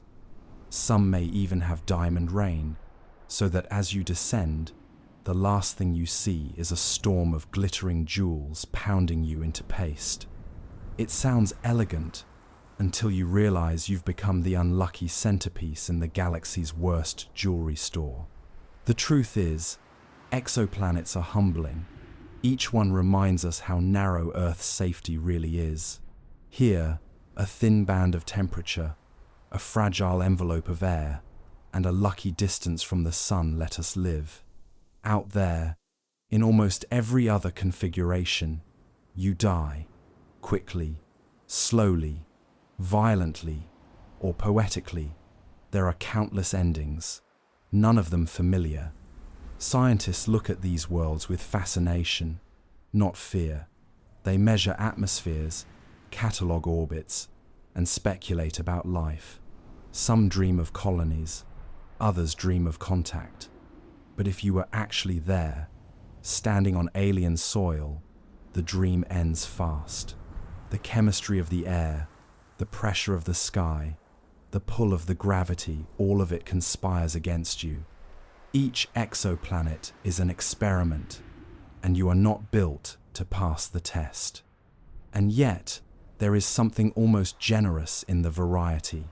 On Earth, death comes in familiar packages: fire, water, time. Out there, the possibilities are endless. You could be suffocated by neon air, dissolved in alien rain, shredded by glass storms, frozen into black ice, or crushed beneath invisible weights. It's terrifying, yes, but it's also creative. Not a planet, but worth imagining. Near a black hole, gravity stretches you like taffy. Death here is not only certain, it's strange. You don't just end, you're unraveled. Black holes are the great editors of the universe. They erase, they redact, they consume. To be near one is to feel gravity's full ambition, an invisible pull so absolute that even light can't escape. You don't fall into a black hole so much as you get convinced. Space itself leans toward the darkness, and you follow. There is no debate, no negotiation. The approach begins innocently enough. From a distance, the black hole looks like nothing at all. A circle of missing starlight rimmed with a halo of fire. Around it, matter swirls, heating into a luminous disk as it spirals inward, cosmic drainwater circling the sink. This accretion disk glows with furious energy, brighter than 1 billion suns, while at the center waits silence, the mouth of the abyss. Step too close, and physics becomes personal. Gravity here is not polite. It doesn't tug evenly. Your feet, being closer, are pulled harder than your head. Your body begins to stretch, vertebra by vertebra, like cosmic taffy. Scientists, with cruel humor, call this spaghettification. A fate where you are pulled thinner and thinner until atoms themselves can't hold together. You don't just die. You are unraveled into a string of particles, a noodle on the menu of eternity. Absurd comparisons help soften the horror. Falling into a black hole is like signing up for a yoga class that never ends, with stretches so intense they rewrite your molecules. It's like trying to pull taffy until it becomes transparent, except you're the candy. It's like being both pasta and sauce, simultaneously prepared by a chef who never stops stirring. And the strange thing is, from your perspective, the fall feels normal. Time slows, stretched along with you. To an outside observer, you never quite reach the event horizon, the point of no return. You appear to freeze there, fading as your light grows dimmer. But to you, the fall continues, smooth and unstoppable, into a region where time and space no longer obey familiar rules.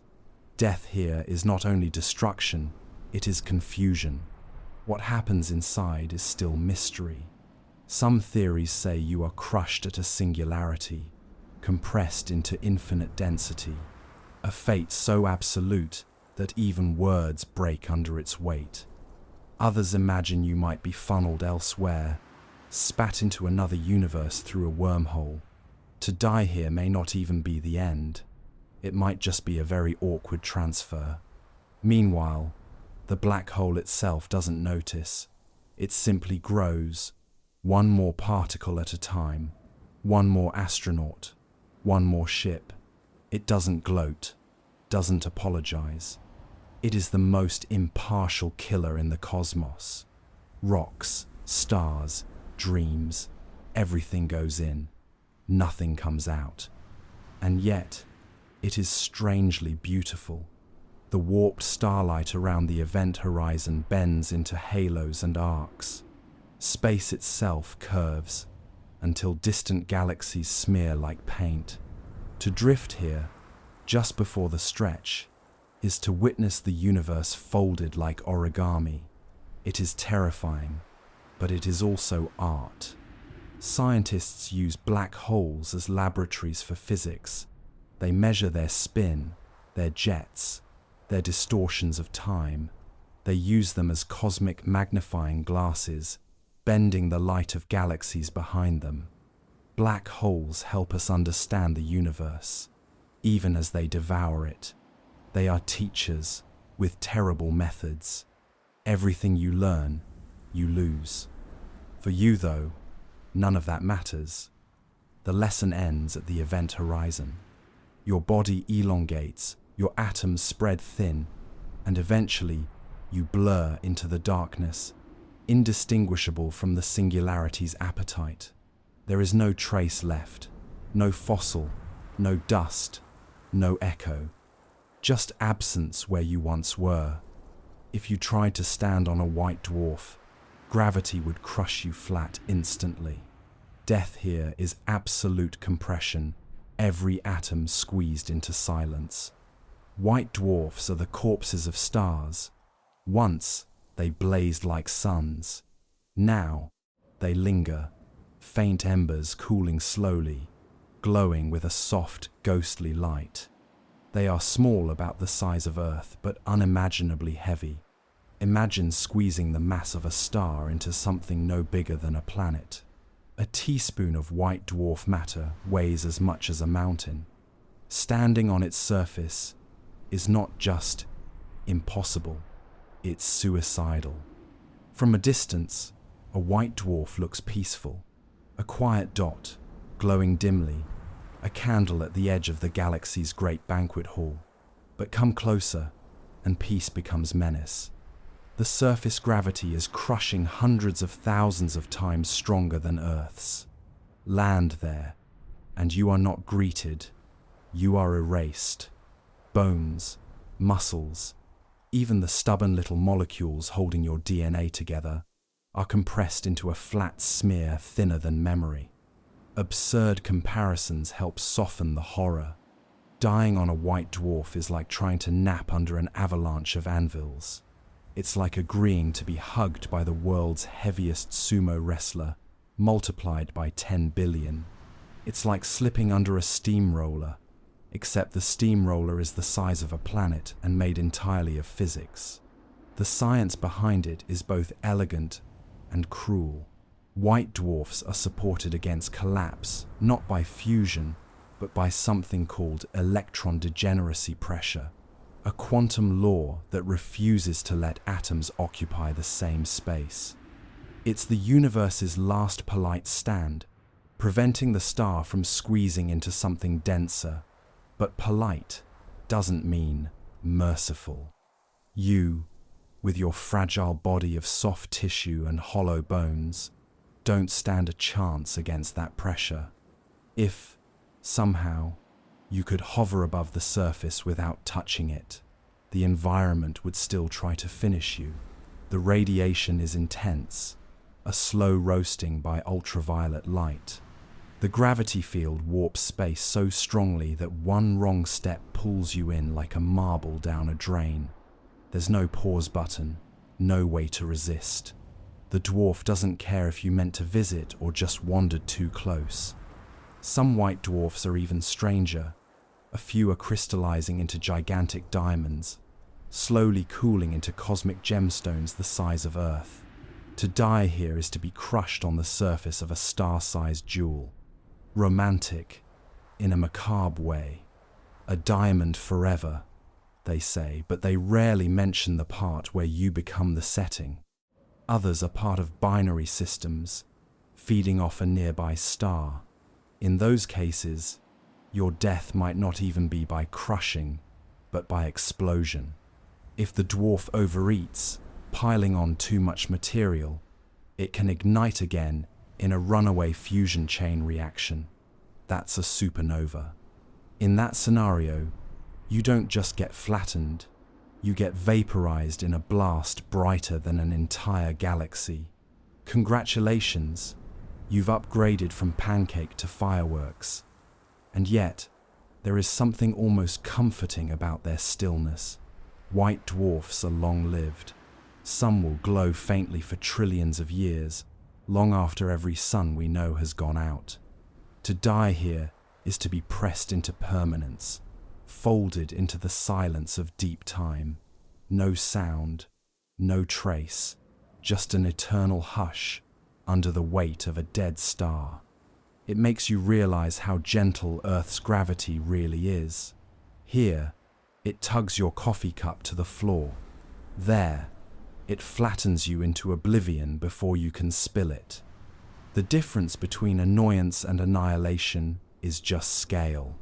And so, a white dwarf doesn't just kill you, it edits you, compresses you down until you're no longer a person, no longer even atoms arranged in familiar ways. You become density, anonymous, indistinguishable from the surface itself. If you somehow reach the cores of Jupiter or Saturn, you'd be crushed to a fraction of yourself. Death here is not fire or air, but sheer weight, as if the universe itself leaned on you. The outer layers of gas giants are deceptively inviting, at least from a distance. Saturn shows off its golden bands and elegant rings. Jupiter spins with storms that look like marbled cream in coffee. But beneath the beauty, the layers deepen. First hydrogen gas, then hydrogen liquid, then metallic hydrogen, a phase so strange it conducts electricity like copper but flows like water. As you descend, the pressure mounts dozens, then hundreds, then thousands of times greater than Earth's. By the time you near the core, the weight of entire planets presses down. You wouldn't so much fall as dissolve. Your body, designed for 1G Earth, would collapse cell by cell. Organs would rupture, bones would give up. Molecules themselves might buckle under the stress. This isn't heat, it isn't suffocation, it's brute force, applied in every direction, endlessly, until you stop being anything at all. Absurd comparisons help soften the horror. Dying in a gas giant's core is like being the filling in the universe's largest panini press. It's like agreeing to a hug from a planet that doesn't know its own strength. It's like being mistaken for bubble wrap and then finding out the cosmos has a compulsion to pop every bubble at once. The strange part is, scientists don't even know exactly what the cores are like. Some models say they're rocky, dense as iron mountains wrapped in oceans of metallic hydrogen.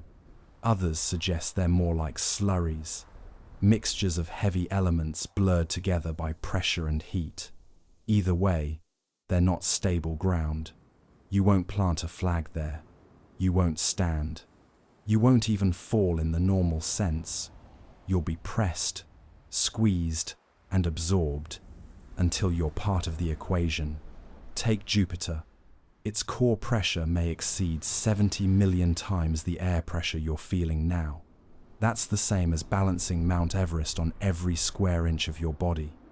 For a brief moment, you'd exist as a smear, a whisper of density added to a planet that hardly notices. Saturn is gentler, but only by comparison. Gentler here still means more than enough to fold you into plasma before you could sigh. The deeper irony is that gas giants look soft. Clouds billow, colors swirl. From afar, they appear almost delicate. Yet behind the curtain is brutality. Imagine walking into a cotton candy stand only to find out the candy floss is made of anvils. Jupiter's stripes aren't just decoration, they're warnings. Saturn's rings aren't just jewelry, they're tombstones for moons that wandered too close. And if, somehow, you could survive the descent long enough to glimpse the environment, you'd find it dazzling. Metallic hydrogen may shimmer like liquid metal seas. Electric currents rage through the depths, birthing magnetic fields that stretch millions of kilometers into space. Lightning bolts, longer than continents, strike silently around you. Your death would not be private, it would be accompanied by fireworks, an uninvited guest performance in the greatest light show in the solar system. But privacy isn't the point. The core doesn't care. Whether it's rocks, metallic hydrogen, or some exotic soup of matter we barely understand, it has no room for you. You're not crushed in anger. You're crushed because crushing is what the gas giant does best. And yet, there's something strangely reassuring about it. To die here is to be folded into a planet that will outlast you by billions of years. You become weight in a world defined by weight, density in a realm made of density. No tombstone, no memorial, just pressure without mercy. Some dream of living in balloons above Venus's surface, but even there, acid clouds sting, heat rises, and pressure never relents. Death here is a slow corrosion, eaten alive by the air. Venus is sometimes called Earth's twin, but it's the kind of sibling you don't leave alone with the family pets. On the ground, the surface is hot enough to melt lead. The pressure crushes spacecraft in minutes, and the air is thick with carbon dioxide and sulfuric acid. So naturally, dreamers have suggested, why not float above it? After all, high in Venus's atmosphere, the pressure and temperature are briefly closer to Earth's. Build a balloon city, they say, and drift through the clouds. It sounds whimsical. Imagine zeppelins with gardens, observatories hanging above a pale orange sky, people strolling on decks as though Venus were just another exotic vacation spot. But look closer, and the romance collapses. The air itself is poison, a caustic soup where every drop of mist can peel the paint from metal, blister skin, and chew through fabric. The gentle sway of your imagined gondola is actually the rocking of a death trap. Absurd comparisons help soften the dread. Living in Venus's skies would be like renting an apartment above an active volcano, with the lease written in disappearing ink. It's like building a spa inside a vat of battery acid and calling it luxury wellness. It's like saying, sure, the floor is lava, but if we just float a little higher, it's probably fine. Even if you avoid the acid, the heat still climbs. The deeper currents of atmosphere radiate upward, warming the air far above the surface. Every vent, every seam in your balloon becomes a slow leak of doom. The pressure, though reduced compared to the ground, is still immense. Your body, your machines, your home, all of them must endure constant stress, an invisible fist squeezing, never letting go. And then there's the sky itself. Venus's clouds are not fluffy cotton. They are thick, choking veils of sulfuric haze, scattering sunlight into a perpetual sepia glow. The horizon never clears. The sun is a blurred lantern, and the stars vanish completely.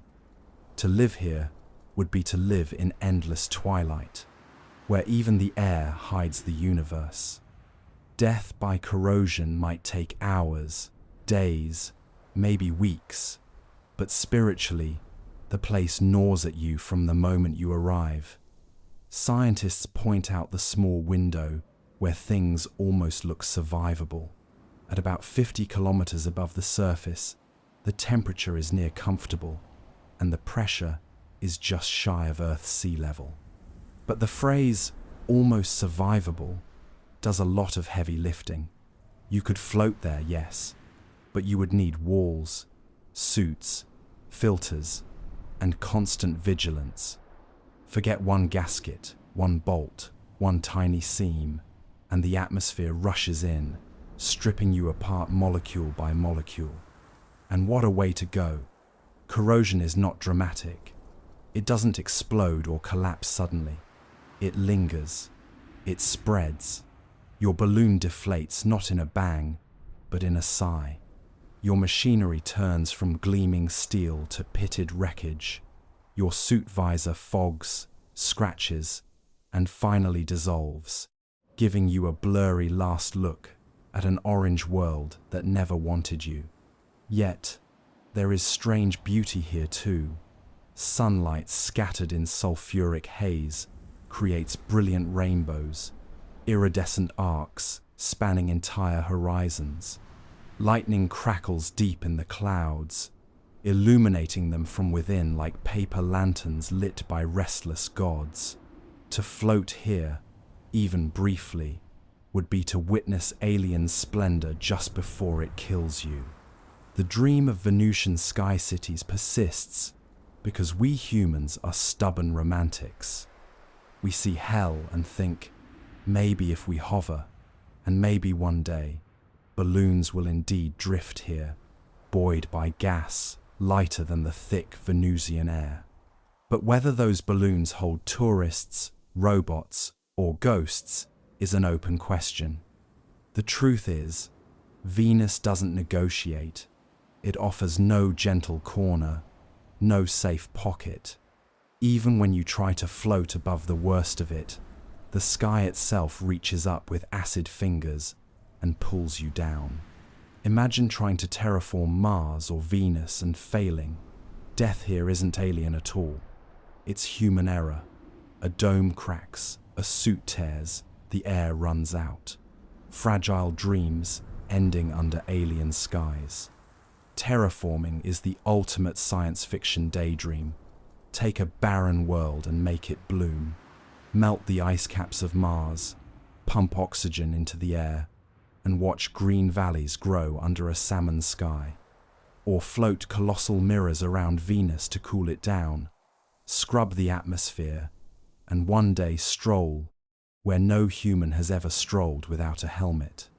It's a dream of control, of bending planets to our will, of turning hostile deserts into gardens. But the dream has sharp edges, because while space kills quickly, human mistakes kill quicker. Imagine you're in one of the first Martian colonies, living beneath a dome designed to hold in a pocket of Earth. The engineers promised redundancy, backup upon backup, every screw checked. And then one day, a micrometeorite kisses the dome with all the grace of a pin through a balloon. The crack begins as a hairline, almost invisible. Within minutes, air whistles out, frost blooms on the edges, and suddenly, the sky outside isn't just beautiful, it's lethal. Absurd comparisons help soften the dread. Dying in a failed terraforming colony is like being inside a fish tank when someone taps the glass too hard. It's like living in a snow globe, only to discover the glitter is toxic dust. It's like setting up a camping tent on Everest, and then realizing the tent is the only thing standing between you and the void. On Venus, the scenario is worse. Maybe the grand project of cooling the planet fails. The mirrors fall out of orbit. The chemical scrubbers choke. The temperature spikes back to oven levels. You don't just sweat, you sear. Or maybe the acid-proof balloons that were supposed to float whole cities above the clouds spring leaks. The first sign is a faint smell of sulfur. The second is the sound of metal hissing as it dissolves beneath your feet. Death here doesn't feel like nature's cruelty. It feels like paperwork signed in the wrong place. That's the eerie part. It's not alien at all. It's depressingly familiar. Human error, engineering oversight. The eternal story of civilization running ahead of itself. The universe doesn't even have to lift a finger. The planets don't need to rage or strike. We do the job ourselves, with a crack, a tear, or a miscalculation. And the setting makes it worse. To suffocate on Earth is tragedy. To suffocate under a Martian dome is absurd comedy. You came all this way, braved the void, trusted in the machines, and in the end, it wasn't cosmic radiation or a supervolcano that killed you. It was duct tape failing on a Tuesday afternoon. Yet there's beauty in the ambition. Terraforming dreams aren't about safety. They're about daring to believe humans can carve habitable worlds where none existed. That belief has always carried risk. When the first ships sailed across unknown seas, many sank. When cities built aqueducts, some collapsed. Progress is paved with mistakes. The difference is, on Mars or Venus, the mistakes don't just ruin a day, they end it. Picture the last moments, the hiss of escaping air, the taste of carbon dioxide seeping through a leaking suit, the panorama of a sky you can't breathe. Around you, the great human project continues, humming with machines and dreams, but your small thread of life is snipped.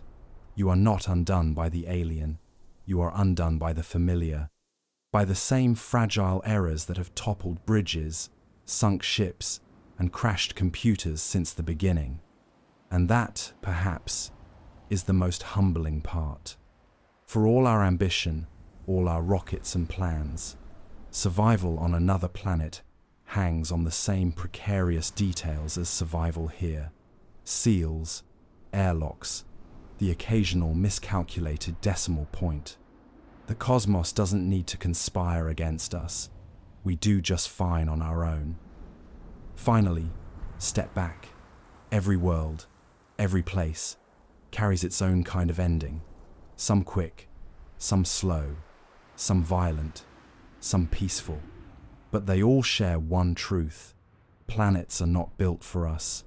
And yet, imagining those deaths tells us why Earth, gentle, forgiving Earth, is a rare place to live and an even rarer place to die. Think of where we've been.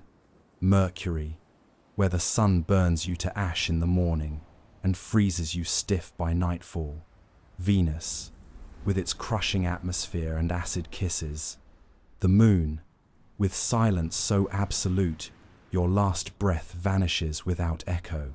Mars, pink and deceptive, where a crack in your helmet is enough to scatter you into history. Each world offers not a welcome, but a warning. And then farther, the gas giants, with storms large enough to erase continents, the icy moons, Europa and Enceladus, hiding oceans that will drown you quietly under kilometers of ice. Pluto, a frozen whisper at the edge of the solar system, where death is patient, crystalline, and nearly polite. Even the stars, the black holes, the comets, all of them offer the same gift in different wrapping, endings. It's almost funny, in a cosmic way. Everywhere you look, the universe is a vast hardware store of hazards. Pressure here, radiation there, a splash of acid clouds, a sprinkle of spaghettification. Death by smothering, death by fire, death by freezing, death by falling. It's like the universe invented a theme park of lethal rides and then forgot to hire safety inspectors. And yet, there's something oddly comforting in cataloguing them all. By naming these ends, by imagining them, we make them less alien. Mercury isn't just a rock, it's a frying pan. Jupiter isn't just a gas ball, it's a bottomless fall. Neptune isn't just distant, it's a wind tunnel set to obliterate. Humor softens horror, even here, where the scale is absurd. Step back further still. Picture the Milky Way, spiraling like a slow, galaxy-sized pinwheel. Every dot of light, a potential planet. Every planet, a potential ending. Billions of them, scattered like tombstones across the night. From this view, the universe looks less like a cradle and more like a cemetery, infinite and glittering. And yet, we keep staring into it with awe, as though admiring the very thing that doesn't want us. Absurd comparisons make it bearable. The cosmos is like a dinner party where every dish is poisoned, but the table setting is gorgeous. It's like being invited to a resort where every swimming pool is secretly filled with sharks. It's like someone handed you a menu of ways to die and said, "Pick your favorite. The first round's on me." And then, in contrast, there is Earth, our improbable oasis.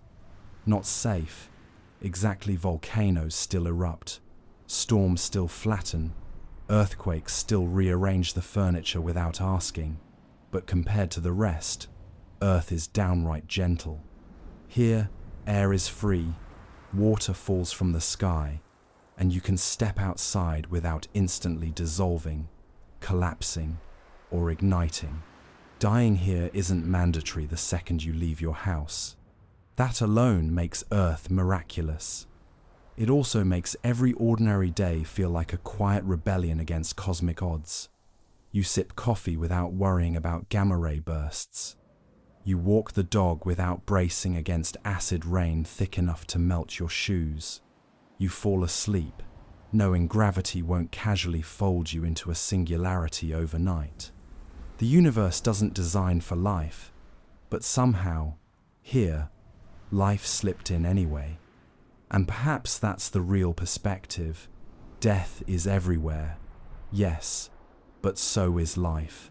The fact that we can even imagine all these endings means we've been granted the rarest beginning. Earth may not last forever, but for now, it is a balcony seat overlooking a theatre of catastrophes, and the curtains haven't dropped yet. So, when you think about dying among the stars, remember that you already live on the one planet where you can put it off long enough to tell the story.